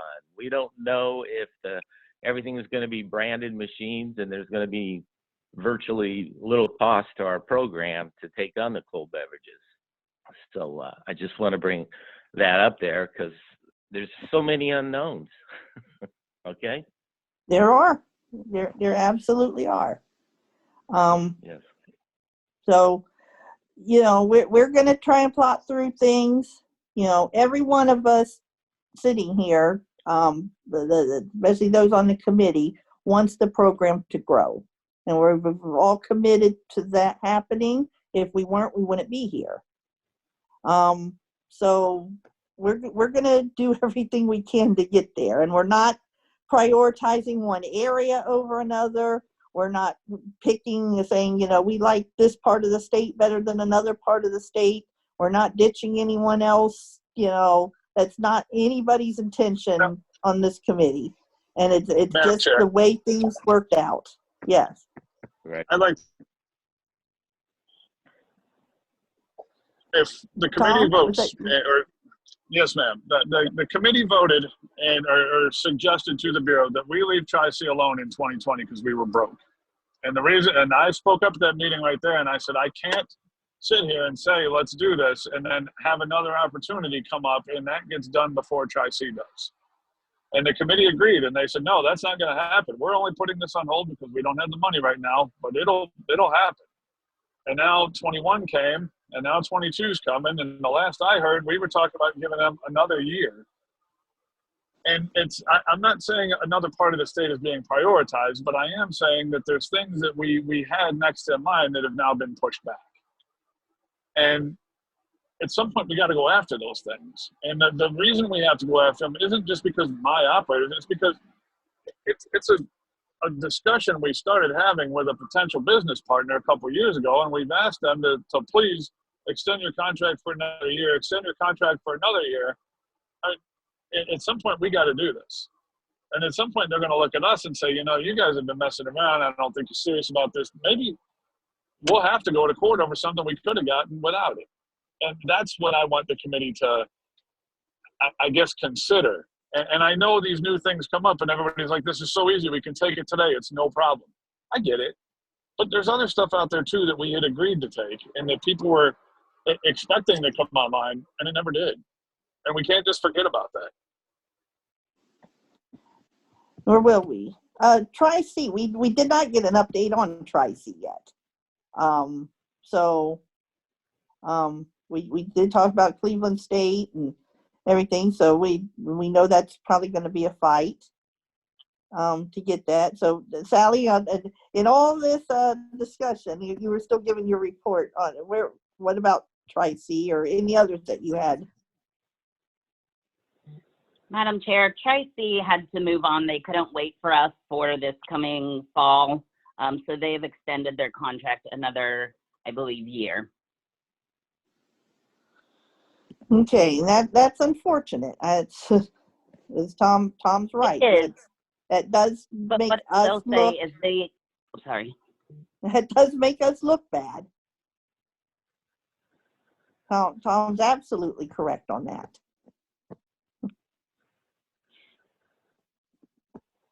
What did you say? You're starting to say they said something, or? Yeah, Madam Chair, currently their enrollment is way down to the point our operator that's there now is not making much money, unfortunately. And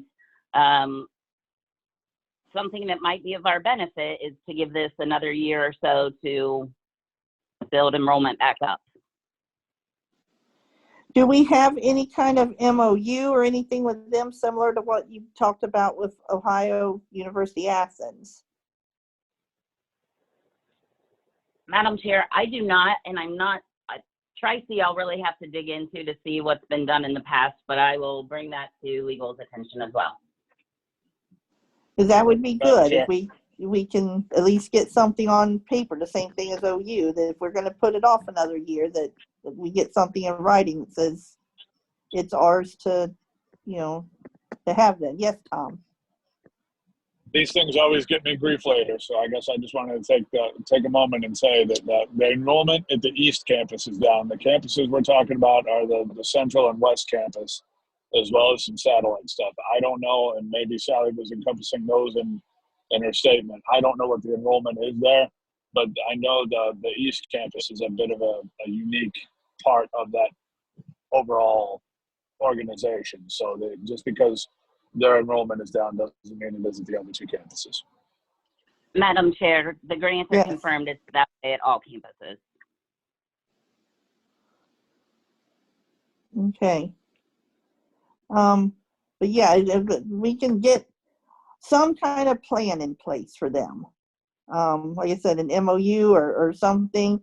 If they said they extended it 1 year and they were happy with us, then, but they couldn't wait for us, and that shouldn't be a problem.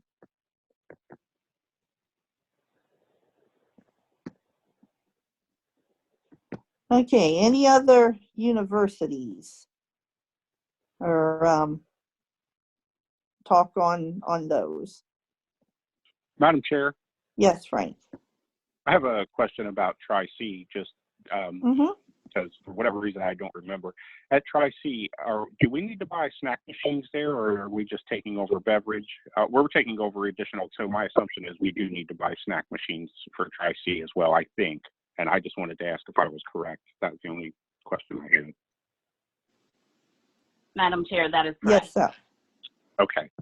Yeah, it was going to be for other areas that we're not at all now. So it would be for snacks and beverage. Okay. Anything else with universities? Madam Chair. Okay. Oh, yes, Sally, I'm sorry. I just wanted to let the committee know that I put in a public records request for the agreement at Cincinnati State. I put that in on February, oops, let me see, on March 11th. March 11th, and I have not heard anything back to date, but I did put in a public records request. Okay. And I know it's a challenge to do because of the budgetary stuff, and we don't know what the future's going to bring, but at some point we really should sit down and do a fairly comprehensive plan with these universities and do targeted years. And I know we've done a little bit of that with the beverage agreements and even just overall vending agreements and when things are coming due and stuff, but it probably would be helpful to actually sit down and have kind of a fluid plan. Yes, Chair. Frank.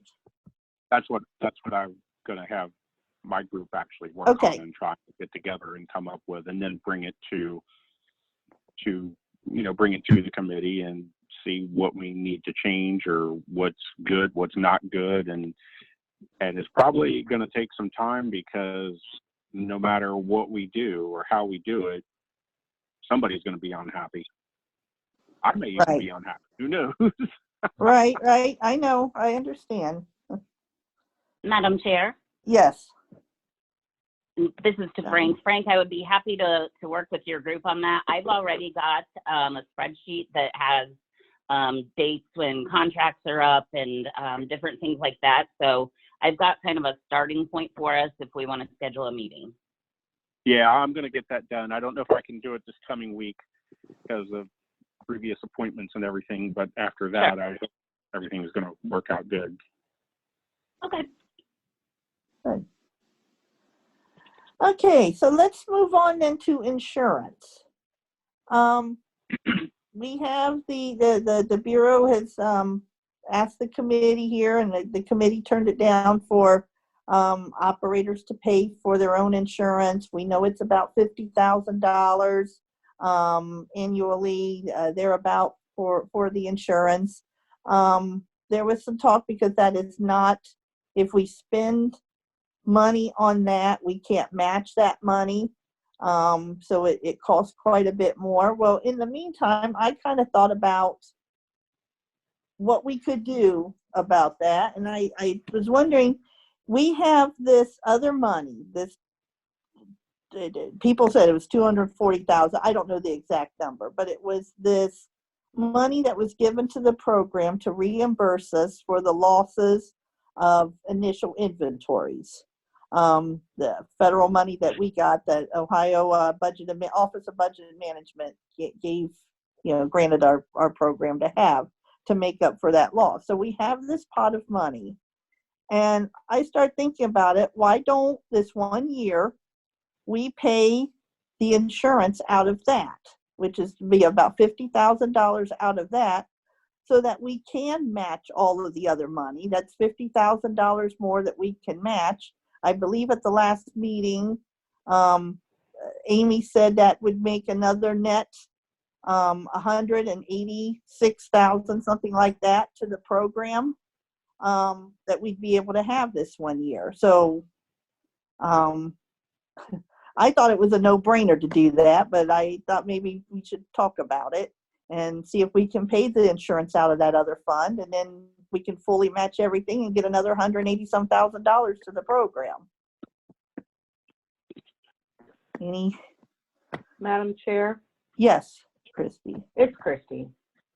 So again, that OBM money was for inventory. Yes, we did pay out the $18,000 for the secondary. My fear and my worry about that is, again, we found out through the whole pandemic that how we were doing initial inventory was incorrect. We cannot match dollars. So we now have a bucket, and what it's down to is $187,000. If we take 50 out of that, we're down to $137,000 forever on initial inventory. Now, I know we're supposed to be, and we're working on it, they're saying in March that the availability of people to pay back initial inventory, but there's no guarantee that people are going to do that. My fear is if we take this down to 137, we're going to be in trouble in the future of having no money or dipping into the pure service charge for initial inventory. And I have concern about that. I really have concern, especially considering there's no standardization right now on what is, and we've talked about doing that, what is an initial inventory for a cafeteria or for a university, for a vending route. It's all over the board. And that 137, if we take that 50, it's not even going to last a year or two. I really think, I'm really worried about that. Yeah, but how, and I got that, and that's a problem to work on. But how can we justify just throwing away $180-some thousand when we're in the predicament that we're in? I mean, we're turning business away, we're pushing it off a year, we're telling people we can't buy things, which is all fine. We have to tighten our belts, but I don't see if we can take something and match it. That's $186,000. That's our closing balance. What's our closing balance right now? Our cash on hand? Our cash on hand right now is $483,000. So yeah, we add another 180-some thousand basically to that. We match that and we get that money into the program. So, Madam Chair, the other thing is that we're taking that unassigned income, yes, we're applying that $50,000, taking that out, which makes sense because that's the benefit thing that we're paying the operators for that.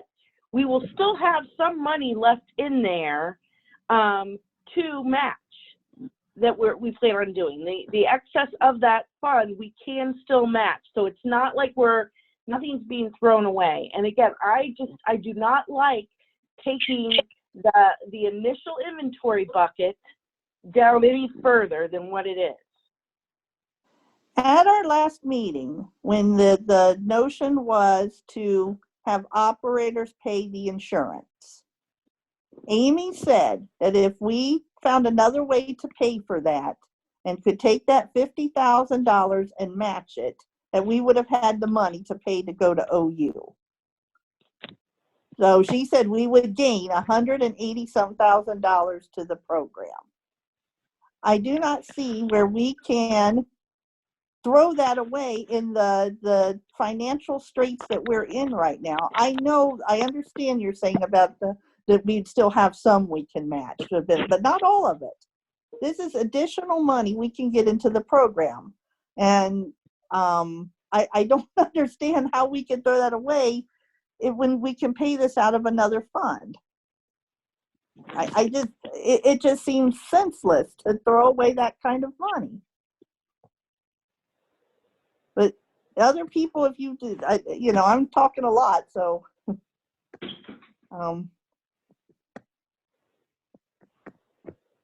No, Madam Chair, Yes, I do sir. believe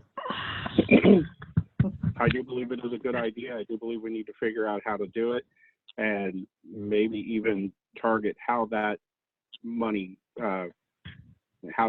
should be spent. It was originally going to be spent on OU Athens. That's where it was going to be spent originally. And I think when it was all said and done, it was like 184.5, and then Amy and Christy had told us at the last meeting you had that original 50,000 back in, so it's like 234.5 or something like that, I believe. Mm-hmm. So it's a substantial amount of money. It is a way to do it. I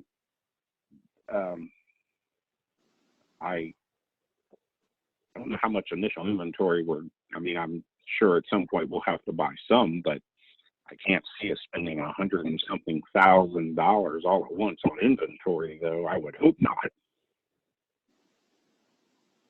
And there was a point, and we know the program's gonna take some time to rebuild. We know that. But there was a point not that long ago when money really wasn't that much of an issue. The goal is to get back to that. When we take on these new facilities and stuff, to get back to that and hopefully surpass it at some point, our revenue. So then we could take money that we know would not be able to be matched, and maybe pay back into that inventory account. I don't know. I know you're not supposed to put that money into inventory. So I as I'm saying that, I know that's not as easily said than done. But it just seems like an awful shame to throw away $180,000 just to burn it up, throw it away, not have it when we could have it. Madam Chair. Yes, Tom.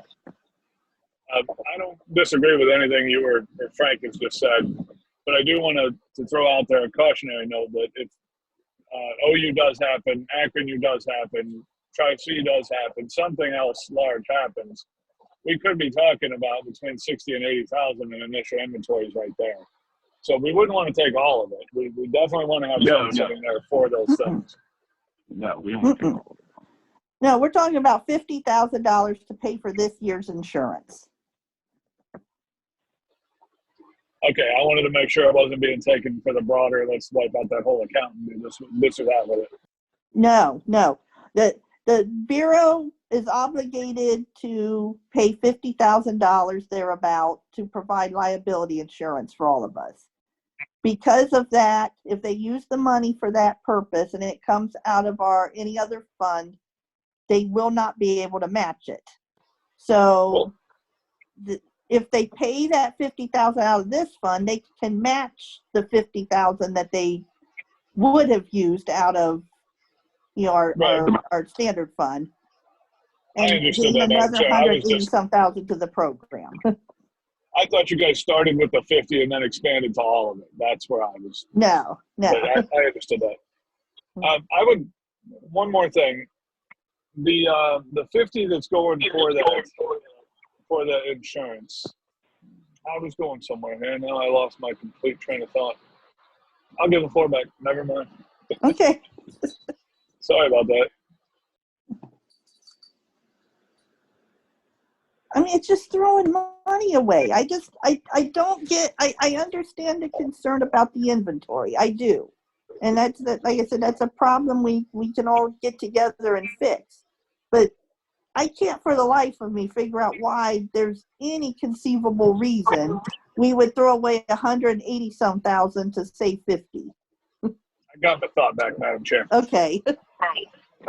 One of the impediments to this was in the past we were told that money was earmarked for a specific purpose and couldn't be used to pay for insurance. But then a portion of that money was used to pay for that secondary highway stuff. So clearly the money can be used for other things other than the inventory losses. So it sounds like the Bureau's reluctance is they don't want to spend down that account, and I understand that. But I think what the chair is posing is a relevant point. If you leave the 50,000 in our available cash, then you can match it, but you can't take this money and match it. So spending this money on something else that we couldn't spend match money for anyway is a better use of our cash, because now we have that cash available to grow and turn into the startup for a new facility. So we're not just talking about 50,000. We're talking about 175, 185,000. It's a lot of money. And I think we should give some consideration and some talk. I think the committee is definitely cognizant of the fact that is a nice nest egg for us to have. It is nice to know that there's money in that account, and we don't want to blow it, and we don't want to waste it. But also, if we spend other money while leaving that money alone, we can't use that money for the things we can use our other money for. So it's not as useful to us sitting in that account as our cash balance is in that account that we can then use for match money. And with that, Madam Chair, I'm done. I just wanted to offer a different point of view, same thought. Madam Chair? Yes, Christy. I would feel better, and I would be okay with this if we had standards on opening inventory. But lately, we've people that say, I need $12,000 for this campus. I need $10,000 for this campus. We've tried, and I know Burrier's on here, and I think we need to have more of a thing where how much does a standard machine cost? And maybe it's not filling it all the way, all at once. What's 2 weeks worth of stuff? What is the standard? Because otherwise we will run out of money for initial inventory. So, and I don't think people want to hear that either. They don't want to hear, oh, I know you want $7,500 for your initial inventory, but we're going to give you $4,500 because we believe that that's what's appropriate for your facility. And then that becomes an issue. Madam Chair. Yes, Tom. Kelsey Burrier and I have spent a decent amount of time working on this stuff, and we've actually sat down and looked at the available chip slots, candy slots, pastry slots, snack slots, available slots in a BevMax, energy drinks versus water versus soda, a good mix of that. And there, we do have some calculations for what it takes to fill a completely empty machine. And for startup costs for facilities, I don't believe there's anything unreasonable about taking those calculations and applying them to the number of machines being filled and coming up with the initial inventory. Now, where you do get into a problem is if it's a high volume location and you put all your inventory into the machines and you don't have any extra in your stock room, what do? That's a discussion we need to have. But part of what Christy's asking for, it's already been done, and it's definitely, it works. We've used it at a couple startup facilities, and it's very easily done, and it's not shortchanging an operator. It's completely filling machines. But in order to do these things, we do need some sort of an idea of what is reasonable and what's a good starting point. So I guess the committee would need to decide how, once you give a new startup operator or facility enough product to fill all of their equipment one time, how much more should we provide? And I think if we can come up with that answer, there you go. Christy has the answer she's looking for. So, Madam Chair, in all due respect, it's more than what, and you know what it is, but I want the committee to understand it's a lot of money. I mean, we've shelled out a lot of money for initial inventory the last couple of years that I'm like, and it's double, like it's 10, 11, 12, 15, 20,000. It's not 4,500 or 5,000, the majority of it. We have, yes, I mean, we've got people that literally, it's like $20,000 for a major university. So that's the thing. That's my worry. It's not like we're talking about, okay, we're opening up a new rest area and there's 7 machines. We've got some stuff where we have really, and before when we were doing it, with matched dollars, it wasn't as noticeable. But now that we have to use the unmatched funds, my fear is that if we go down to 137,000, I'm telling you right now, in 24 months, we're going to have no money for initial inventory. The way we've been spending it and how we've been doing it. like I said, that's the problem. First of all, we need to find out what other states are doing because not everybody gets a slush fund for inventory. People are coming up with other ideas. So the problem, Madam Chair, the problem with that is a lot of states, they give an initial inventory your very first facility, and that's it. Right. And that doesn't solve this problem though, because on a temp or on, things like that, we would never have anyone take on a temp the size of Kent State if they had to pony up the entire initial inventory. Maybe if someone got that as their permanent facility, they'd come up with the money somehow, but no one would ever take it on as a temp because it would take them many years to get that back. So we do need to have that, but we do need to talk inventory. I understand that, but in your estimation, taking this, I mean, you said it takes $50,000 down to 137. You're saying 137 isn't enough to get through a year. Well, then the 50 isn't going to buy us much more time, to be honest with you then. So the problem would still be there. It'd just be there a few months later. In the meantime, the program got another $180-some thousand that we didn't have.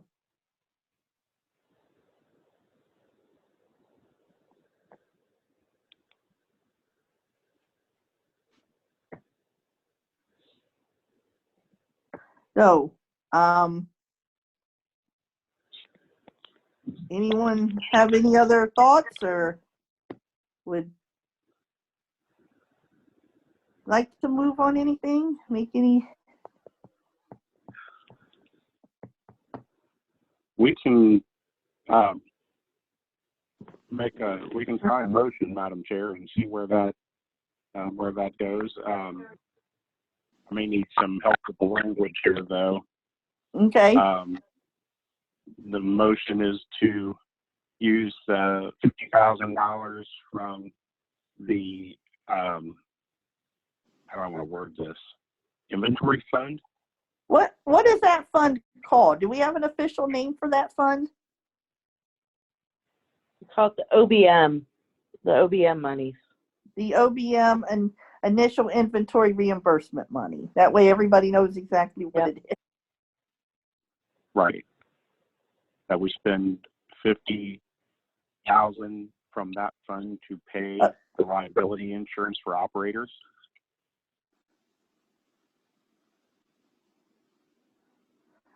Is there a second?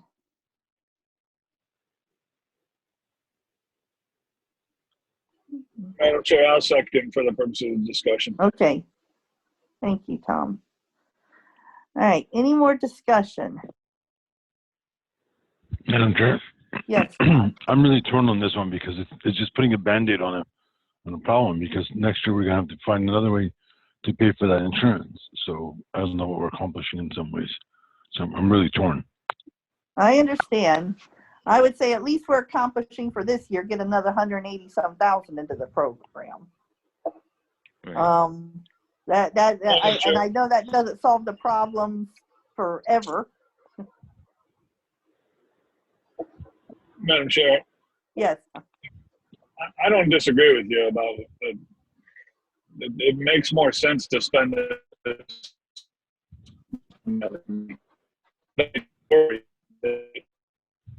Tom, you're breaking up, and I don't know if it's on my end or. No, it was his. All right, Okay. then I guess I'm in a good spot.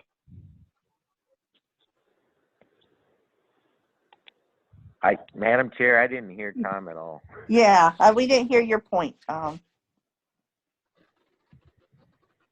I think I'm in a bad cell area, so I guess I'm not going to be able to make it. Okay, sorry. You're good now. Yeah, we heard that. Well, I'll try to make it brief. What I was going to say is that I am concerned that since the Bureau's been told they can't spend match money on inventories, we're going to get into a situation where we need startup costs, and we're going to be in doo-doo because there's nowhere for that money to come from. And at that point, it's going to cost us money we can be matching. So in no way does this look good for us. And I'm not sure what the right thing to do is, honestly.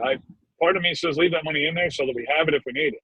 But your point of it's costing us $180,000 in match money that we can't access, it's a very valid point. And I think either way this comes out, we do need to work, because whether we spend that $50,000 out of there or not, that money will run out sometime. It'll just, if we do this thing with the inventory or with the insurance, it'll run out $50,000 quicker, but it's still a problem we do need to solve. Christy's saying it's only going to last a year. Well, if we spend the $50,000, and it would last a year and a half, then maybe. It's a problem we're going to have to solve. I'd like to solve it with the extra $180,000 in the program, but that's something we are going to have to work on, period, whether we do this or not. Madam Chair? Yes, Julie. Yes, if someone makes a donation, is that matched? I would think it could be. I don't know why it couldn't be, because service charge dollars is, people paying into that, and that's matched. You guys know the answer to that? Madam Chair, I do not. I'd have to get clarity on that. Yeah. I really don't. I wouldn't know why it couldn't be, I guess, but maybe there's something specific somewhere that says it can't be. Okay, somebody finds out, would they let me know? Mm-hmm. Okay, thanks. Hey, any other discussion? Okay, we'll call for the vote. Frank? Yes. Tom? Oh, you had to go with me, didn't you? I always go to the people who make it second. I guess I'm going to have to say no, Madam Chair. Okay. John? I'm really reluctant, but I'm going to say no as well. All right. Dean? Yes. And Jim? No. Okay. Well, I'm going to say yes and make it a tie vote. So it doesn't pass, but it can still be up for later discussion. Yes. This is Kelsey speaking. I just Kelsey. wanted to make sure that I got the language of the motion correct. Okay. Could I read it back? Yes. I have used $50,000 from the OBM Initial Inventory Reimbursement Fund to pay the liability insurance for operators. Yes. Okay, and then I couldn't quite hear who voted. I have Tom, John D, and someone else voted no. It was Jim. Jim Divas. Jim. Yeah, And voted then no. I have And Frank, you, and Dean. and Dean. Okay, thank you. Yes. So it didn't pass. It didn't fail. So we can figure out what to do about it later, I guess. All right.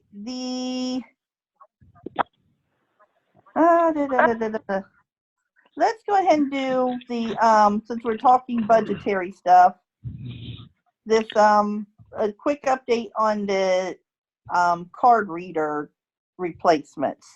The front of the machine EMV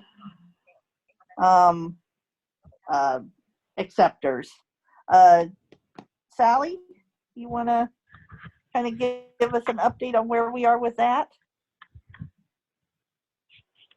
Madam Chair, yeah, just like I shared with the Toledo group yesterday, we're still collecting we've got all of the reports, and each consultant is combining their specific needs, whether it be for the card swipe itself, if people still have an old telemeter, things like that.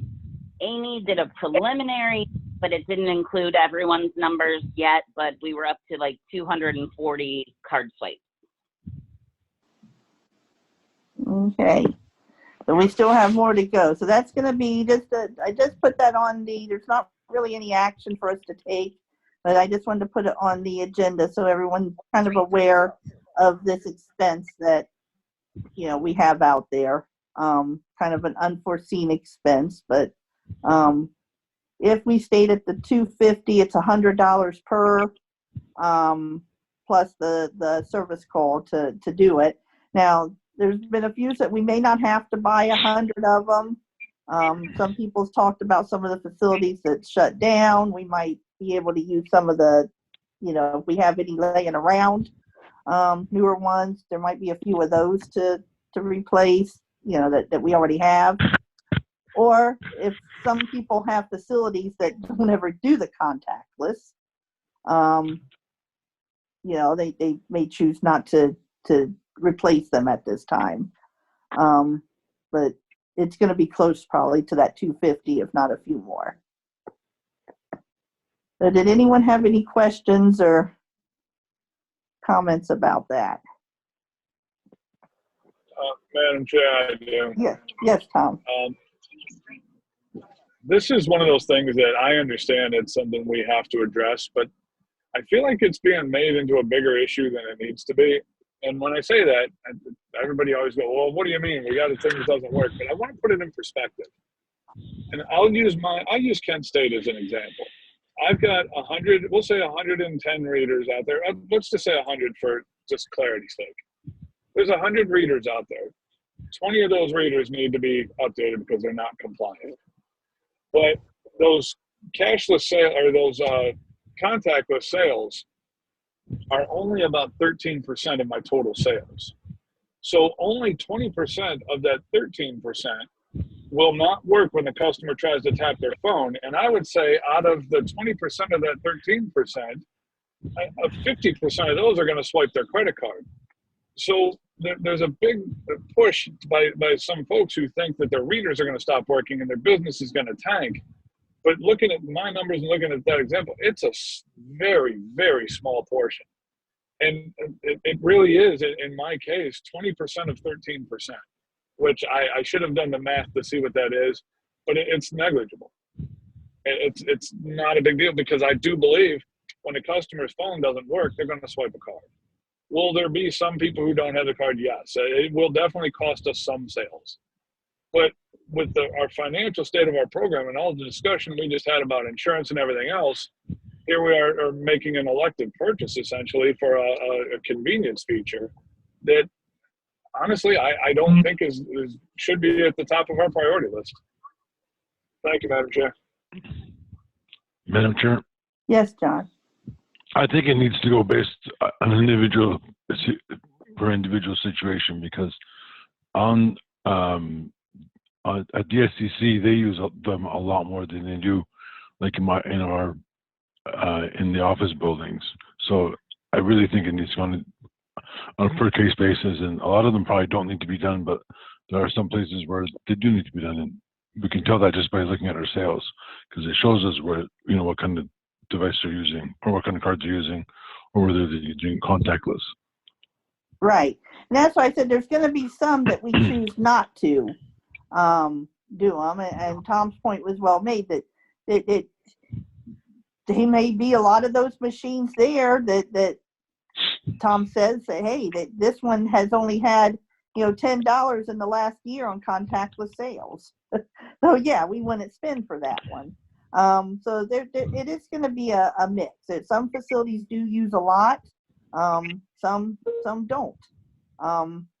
I looked last year, my facility, just for example, had almost $25,000 in contactless sales for the last year. Some places may have hardly nothing. So it's just going to, we'll just have to look at that. Some places it'll be a big deal, I guess, and some it won't. Okay, anyone have Madam anything Chair? else? Yes. I was asked to pass along a message by another operator when we were discussing the credit card readers really quick. Mm-hmm. He asked me to tell people to be on the lookout that if they get their telemeters replaced on a BevMax, to make sure the customers are actually being charged, because in his situation, I guess Thomas had this problem as well. In his situation, the software on the machine needed to be updated because the customers were not being charged. Yeah, we had that happen. Like you said, Tom, I know had that happen. So I just want to make that public knowledge. Yep. Absolutely. Thanks. Okay, anything else on the credit card things? Okay. Well, I had the other couple things I had. This one should be pretty quick. I have EMV chargers and other ODOT problems or concerns. EMV chargers, I just wanted to let everybody know kind of where things stood nationally and kind of give an update on that. Each state in the infrastructure bill that passed, each state is getting a big old chunk of federal money to install chargers for electric vehicles along the interstates.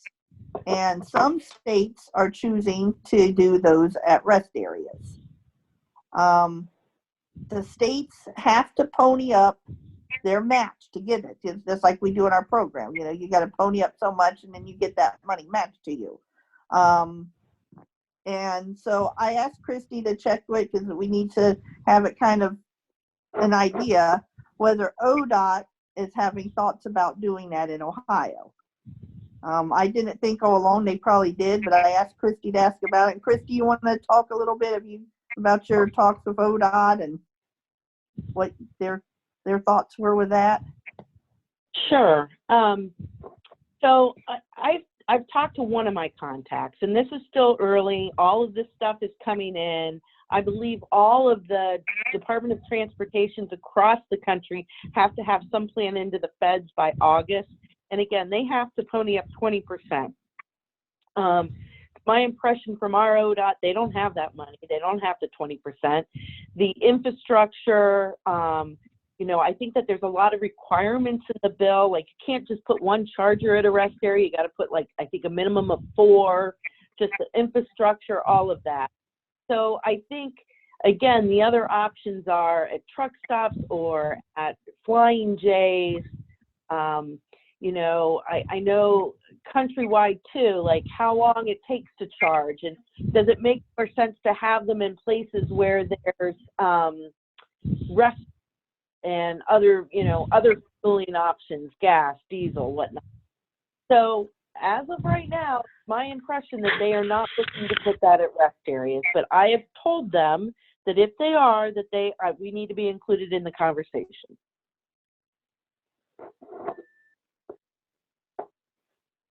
Okay.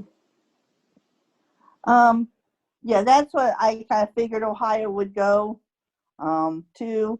And we know if they decide to ever put them in rest areas, we need to be part of that. And right now, our nationally, the idea is that they are a vending machine that vends electricity. So that's where the thoughts would go if they decide to do it. The other concerns were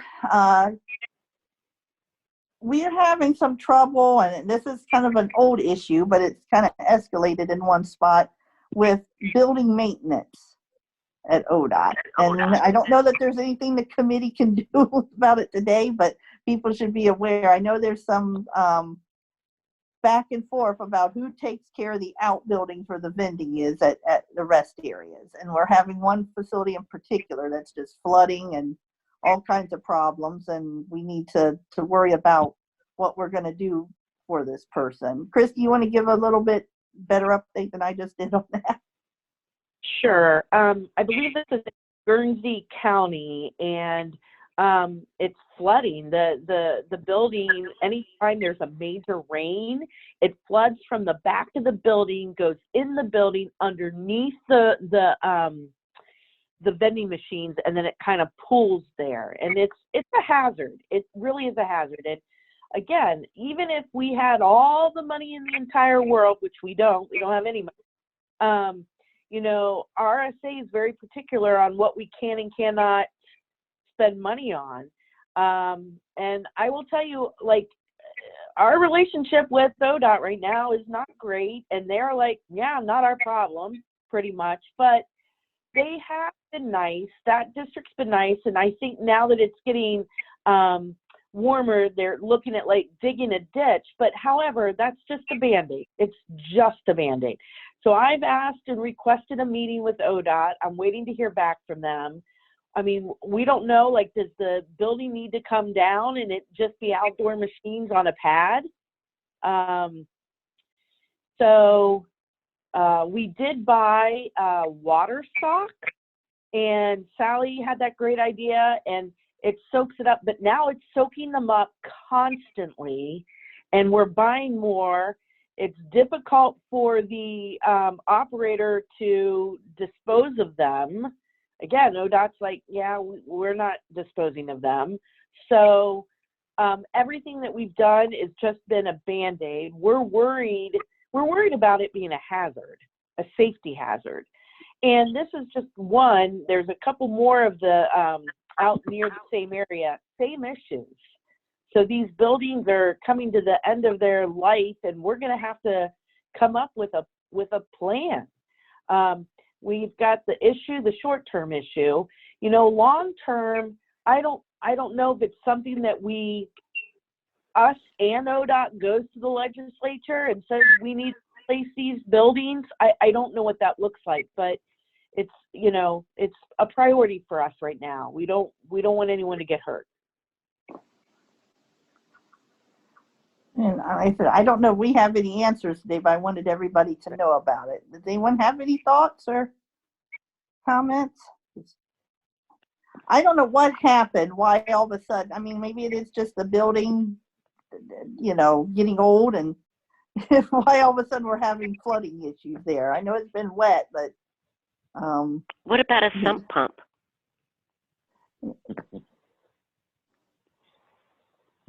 I don't know. I don't know. You can look into it. Yeah.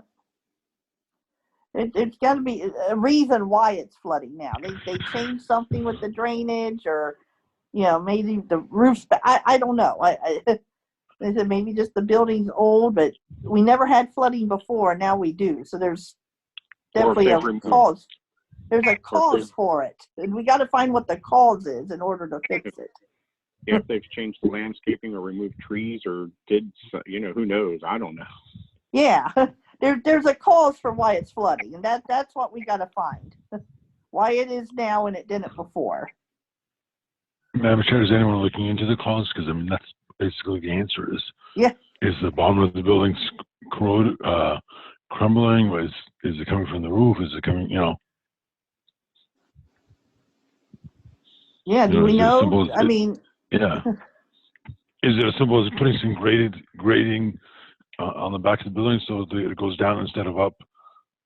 You know what I mean? Yeah, that's what I'm saying. Is it a simple solution? We without knowing the cause, we don't know what the simple solution. It might just be. I mean, are there gutters on it that's clogged? I mean, is it? Madam Chair.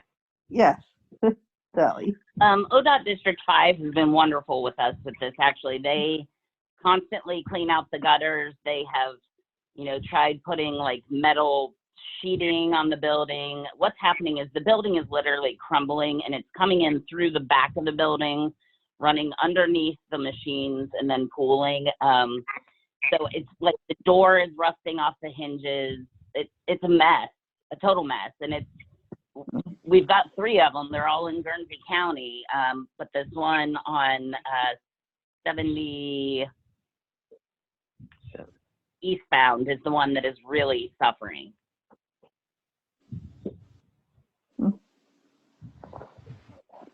Well, I don't know. It just seems like there should be a simple solution. And I know it's never. Madam Chair? Yes, right. The big question is here, whose building is it? Yep. Is it the East building? Is it ODOT's building? My my initial reaction would be to say it's ODOT's building, but that's probably an argument. Yeah. With Madam Chair, yes. that truly is the $10,000 question. I've been trying to figure that out since 2016. There was, back in the late 90s, there was money that we paid for those buildings. We gave them an ISTV for some of the construction of those buildings. Also, I was told at one time, the legend is that there was some sort of deal with giving up that cafeteria at central office, then the ownership of those buildings would come to us, which wasn't a good deal for us in any way, shape, or form. But no, so, I don't. That wasn't the deal. The deal was that we gave up that cafeteria so the ODOT would pay to build more of those buildings.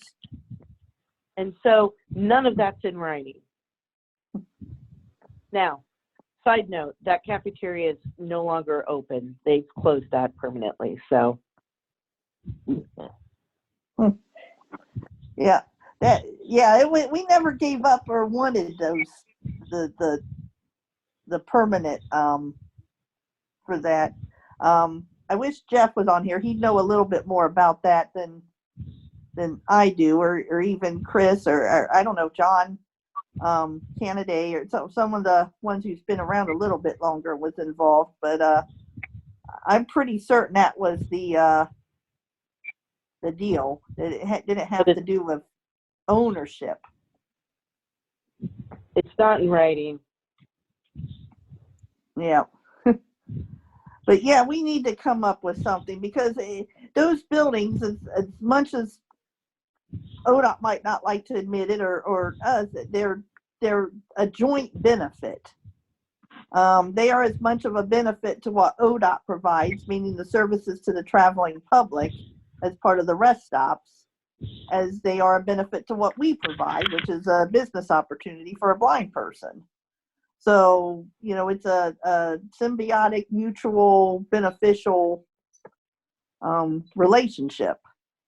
And it doesn't benefit one any more than it does the other. Until it comes time to start spending money that neither wants to. So we'll try and keep that on our radar and figure out what to do with that. Like you said, maybe long term, we'd have to try and get some money somewhere to do something with these buildings that both us and ODOT would be for. The only question I have about that is, it sounds like the building needs to be torn down and rebuilt, but is there any kind of repairs that could be done short term? Of course, all of it costs money either way you go. Short term would be good, because eventually ODOT wants to put all of this stuff in the building. Now, that was their plan at one point, and that's a very, very long-term plan. And I don't even know if it's still the plan. But at some point, some time ago, ODOT wanted to have all the buildings end up being, inside and not have the outbuildings. But that could be completely by the wayside now, and completely irrelevant. And with such a long-term plan, it may not even be noteworthy for these facilities.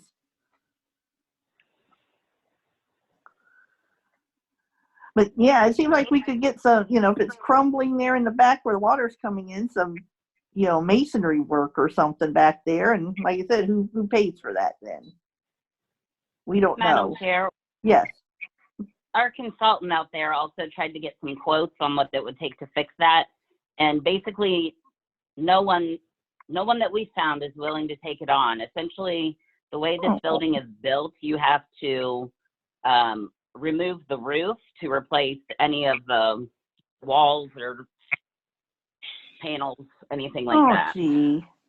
Yeah, it's a hot mess. Okay. But wow. As much as I'd like to say we'll just have somebody patch it up, it doesn't seem to be going that direction. That doesn't seem to work. Okay. Well, I don't know what. Yeah, that's. Wow. Okay. Well, we'll try and, like I said, we can't we're not going to be able to figure it out today, but at least we can keep it on the radar. And Frank and I, acting kind of as the pseudo reps for the area, will try and help in any way we can and trying to help come up with something too. So I have one other question about that down there. Is there any kind of database that the state like Christy or Sally or even Greg or somebody would have access to that shows who owns what buildings?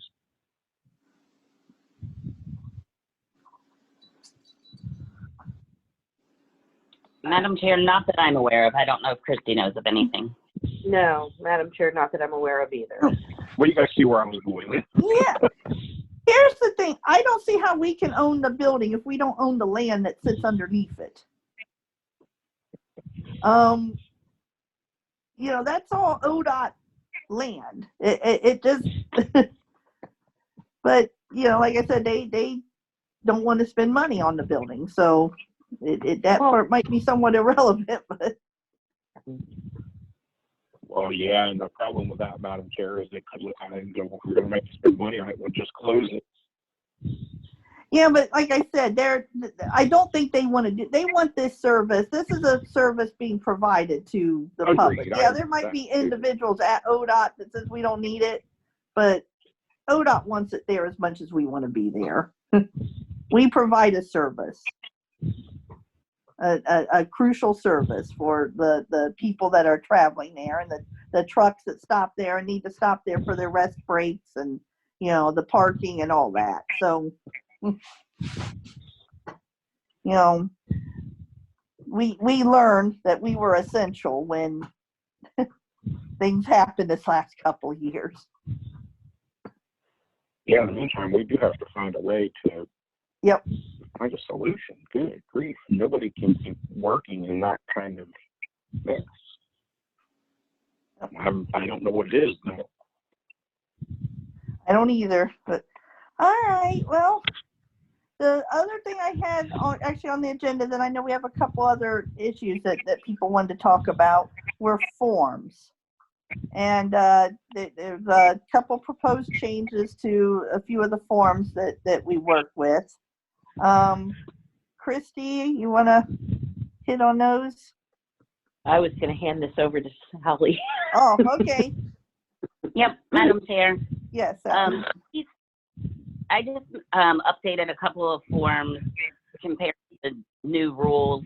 So it's really simple stuff. I thought we could knock these off the list. The first one is just the receipt of the rules. It's just signing off that you've received a copy of them, and all I did there was update the effective date.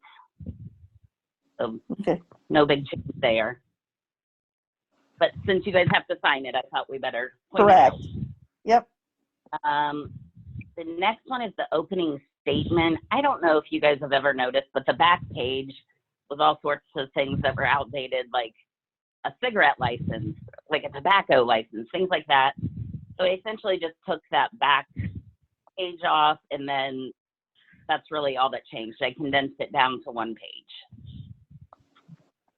And what is this? The opening statement. So it's kind of that all-encompassing kind of a recap of your opening packet. So it lists the facility, your name, the amount of initial inventory, that you've received the equipment, your bureau grantor agreement or temp agreement, whether it's a permit contract or other, and then whether it's permanent, temporary, and then just initialing again that you've received the rules. Okay. And then the last one I had, and I know you and I have kind of talked about this a little bit offline, it's the facility application, which that did change compared to the rules. I don't know if we want to make this the facility or site application. We could use the same form for all, or if we want to continue the site application as just, you know, a letter stating XYZ like we've done the last couple of years. We could do it either way. And I'm open to that feedback. My thoughts are we leave the site thing how it is and just people turn in a letter and make it easier. But anyone else? That's just me. Don't take that for gospel yet. Madam Chair, Sally, are we sure with the rule? We need to make sure that we could do that with the rule, because we included site now, and I thought it was more prescriptive of what is it's still said. It's still said on a form prescribed by BE, which to Annette and I, we thought that could continue to be, if we're saying send a letter. Okay. Yep. We figured if BE prescribed a letter, then a letter it could be. Okay. And then on that, Hold on a second. if- Anyone else have any thoughts about that? Leaving the site thing, just people sending in a letter? Like I said, I don't want to just move on when I'm the only one that said anything. Madam Chair, Yes, John. I think we should leave it alone Okay. because we're looking for different information on it, and the form doesn't have that request for that information. So, Right.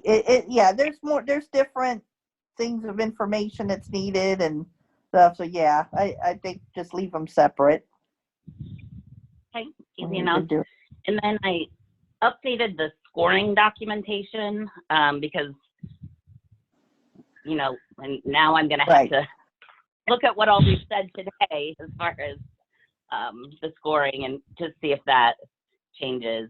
And I did add the one part that we added, which was for veterans only. If the facility is under a VGA with Veteran Affairs Services, that they should submit Form 214. Right. So those are really the only big things that were changed. There was a lot of weird spacing on it, so now it's only 2 pages instead of, I think it was 3 or 4. Okay. So I don't know if anyone, if you guys continue to look at them, I know Christy sent them out. If you look at them and see anything you think looks wonky, let me know. Okay. Anyone have anything to add or? Okay. I had a couple other requests for things to be on the agenda. One is in the Cleveland area, a post office up there. Tom, you want to address that? And you are muted if you're talking, so. Sorry, Madam Chair, I'm in the middle of picking up an order at the store real quick, but I'll be brief. There's a post office that was given to us as a temp thing for a couple holidays. Then they decided to make it permanent. Dave Padgett's been doing it. It has 2 machines in there, and my understanding is it's doing about $7,500 a month. They'd like us to add more machines, and there's a potential for this actually to be a facility, so I'd like it to be temped for a full year. I think that sounds like a good idea, because if we add more machines, that might become a facility more than a temp if it's doing that kind of business on 2 vending machines. Anyone have any thoughts or? I'm sorry, what was he asking for, Annette? I didn't. To make a temp for a full year, so we can get the other machines in there and determine what the sales are. Because on 2 vending machines, it's doing about $7,500 a month. Wow. Yeah. that's amazing. That is. That's filling them machines a lot. Yeah. Well, yeah, I think it should. When does the temp currently run out? Is it July 1st, like most of them do? Does anyone know? If anyone's talking, they're muted. If you can, Madam Chair. There, I can hear you, Sally. I'm sorry, Sally. Oh, I said if you can give me just a moment, I can look it up. Okay. Okay. Most likely, it's probably the end of June. Most likely. Madam Chair, actually, May 9th. Oh, May 9th? We opened it in November. Okay. So we should probably extend that one. at least through the summer when the post offices do tend to slow, and we can get the, if we are going to install other machines there and stuff, get a good feel for the sales there. Madam Chair, can you or Tom, should we make it through December 31st, or should we need that long? Or I'm sorry, Madam Chair, I was in the middle of loading this order. I heard the question of when does the temp end? It ends in June. It just started in, I think, November. So I think we would like to see it go through at least to January. I know that there's some regulations on when temps have to end with the Bureau and all, but I think this could be a good job for somebody, especially with a couple more machines in there. If the sales keep going the way they're going, that could be awesome. Yep. Madam Chair? Yes. A lot of breath. Sally, I'm looking at, yeah, sorry, I'm looking at the sales. Last month they were $13,1205, $1,312, and the month prior, which would have been December, it was again $13,045. I don't know where the 7,500 is coming from. Oh. Yeah, me either. That's what Jen told me. Oh. So it's a little different, and the very first month, November, was 7,900. Okay, then, Madam Chair, let's come back to this in a month when I have some better information. I apologize. Well, that's okay. No, you were. Sorry to rain on everyone's parade there. Yeah. Well, I thought, boy, that's for a little post office. I mean, usually I was shocked when I heard it. I was like, wow, that's awesome. I was too, but okay, well, we'll hold off on that then and get a little bit better information, because that obviously changes things dramatically. Then John wanted us to talk about some of the stuff out there at the DCSC base. John, you want to?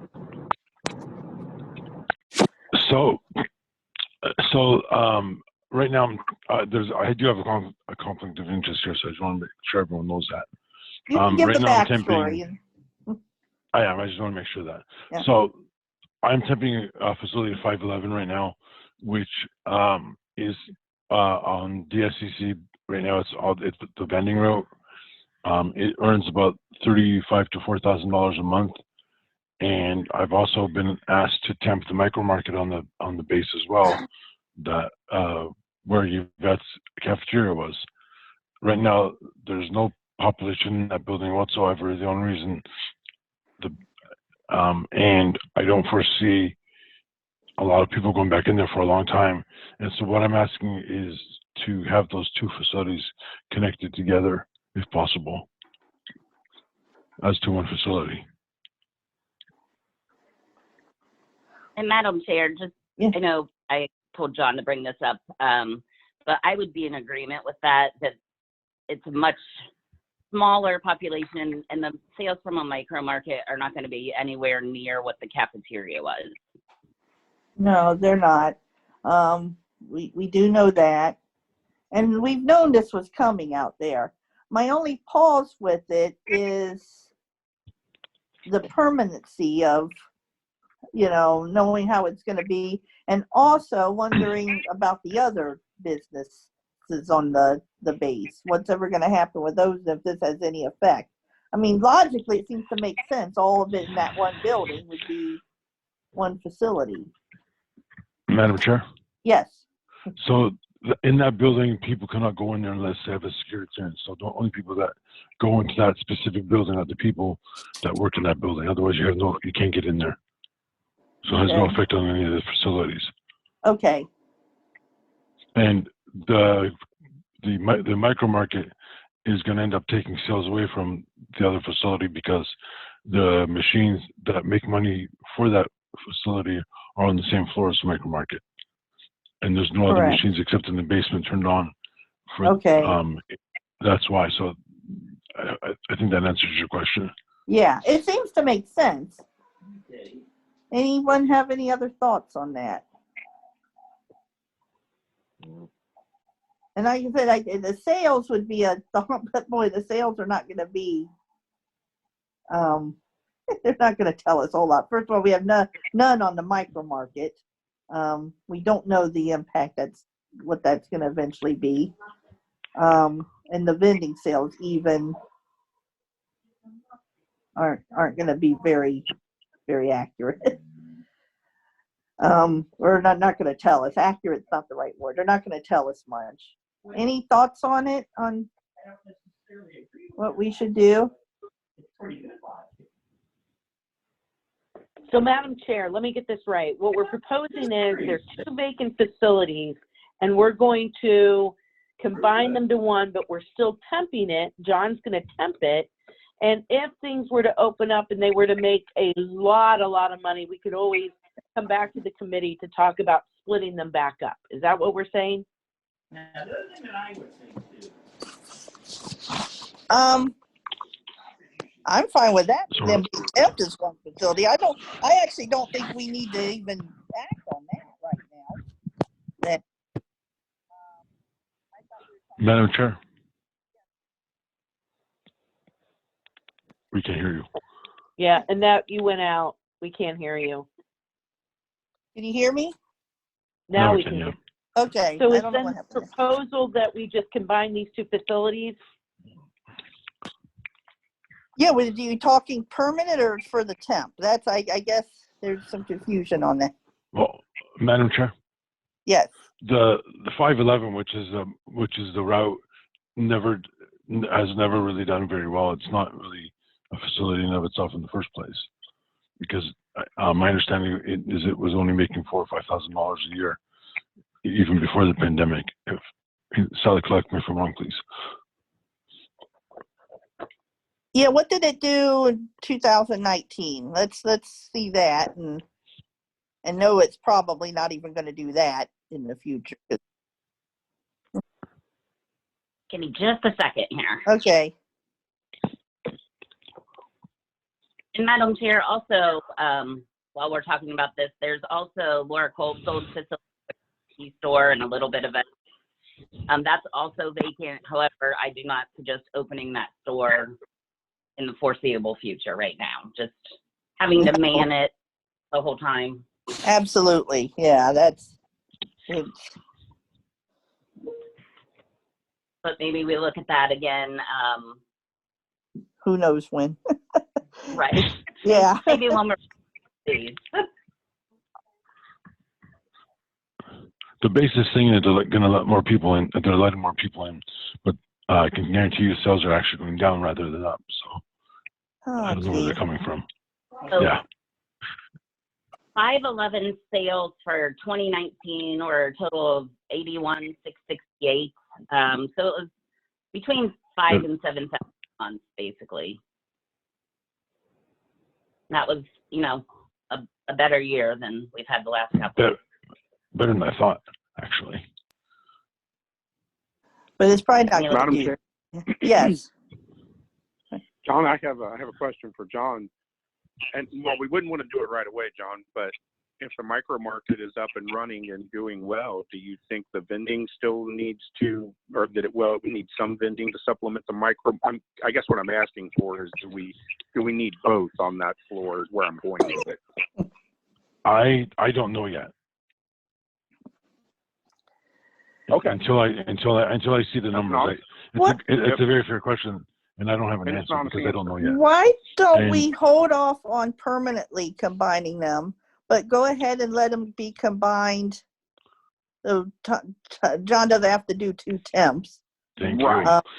Yeah. Thank you. I don't see any problem with combining them on a temporary basis, because John's going to keep track of the sales. He has credit card readers, and the micro market has ability to monitor the sales, and he'll be able to give us that information.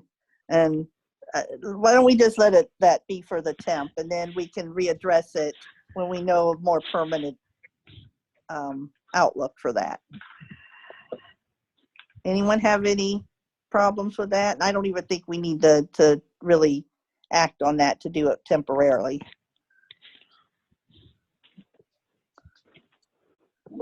Okay. Then that's all I had. Madam Chair, Yes, Christy. I have something else.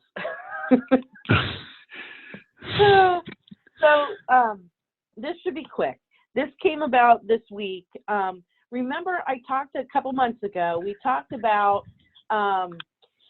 OOD's got the operators, and then they've got doctors on the DDD side that are the only, and some other vendors that are the only ones that are not in the OAKS, in the portal, supplier portal. Some of you guys are, some of you are not. And they want every vendor to go to the supplier portal and to be EFT. And so a letter is going to go out from finance next week requesting that operators go into the supplier portal. And if you are already in there, make sure your information is correct. If not, to sign up through that. So this will, again, we talked about this, I think 2 months ago, that payments are no longer going to be by check.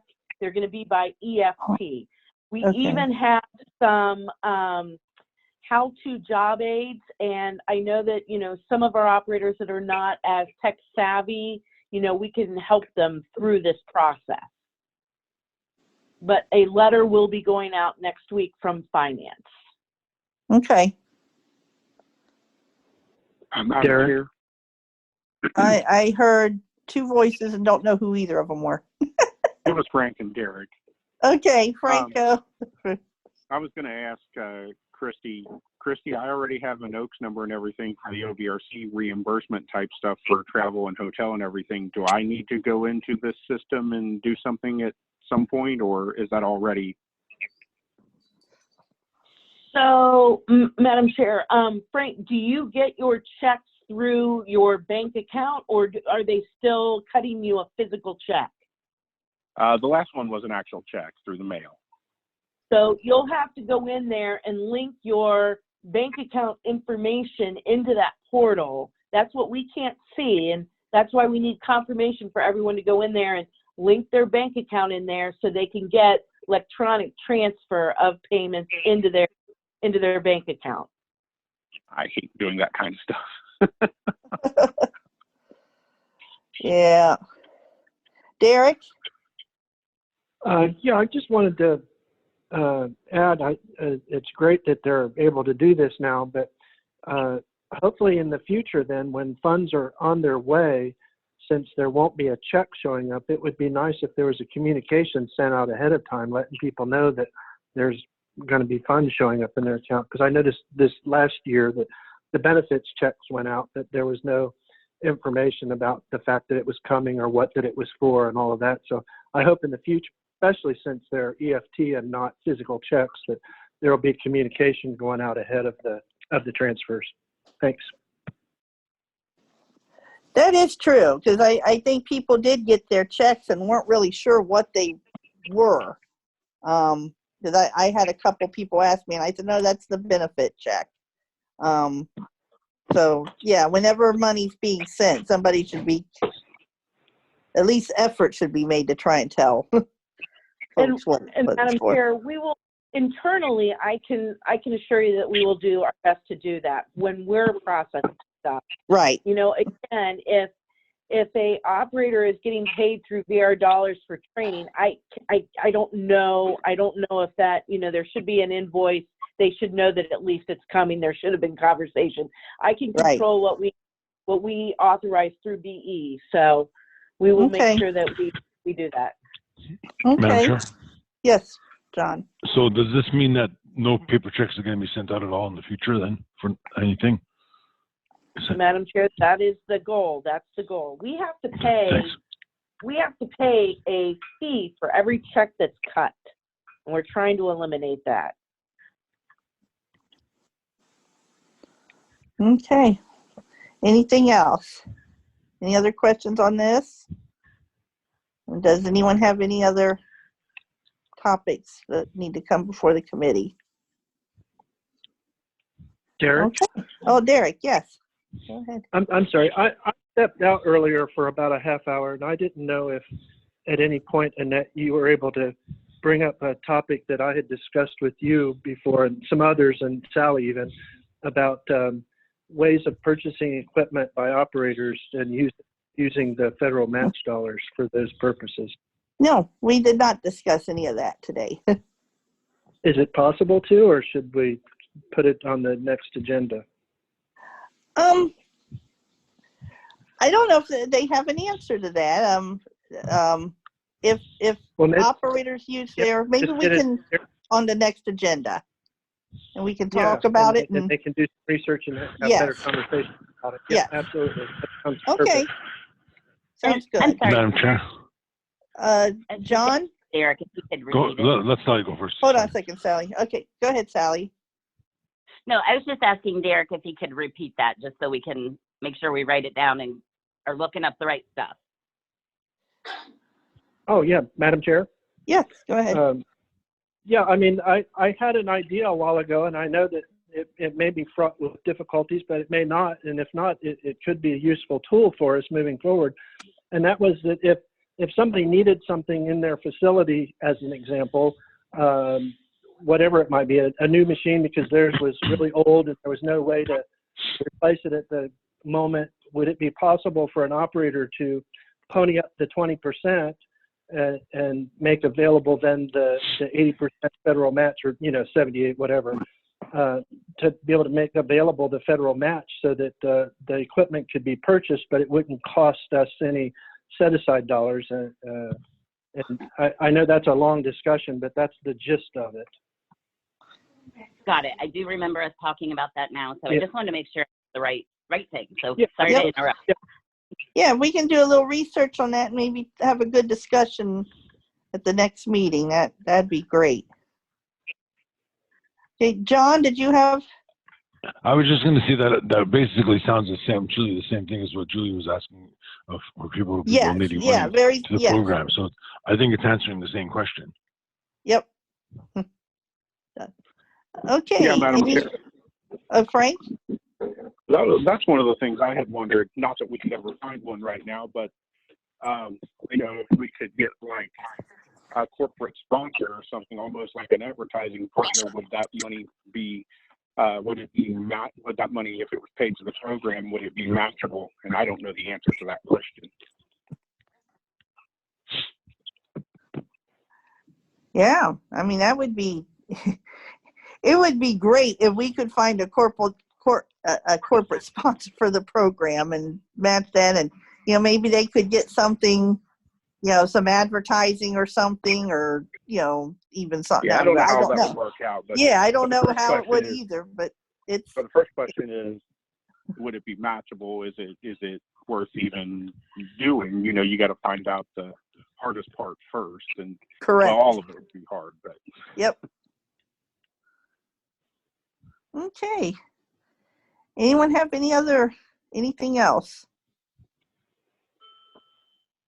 All right, then if Ethan was here, he'd tell us we needed a motion to adjourn.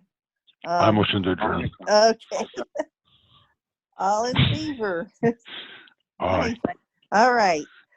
We'll see everybody, if not before then, on April 8th, I believe it is our next scheduled meeting, which is just 3 weeks away. Since we can meet virtually, we'll probably get together and have that meeting. Even if it's short. So we'll see everybody then.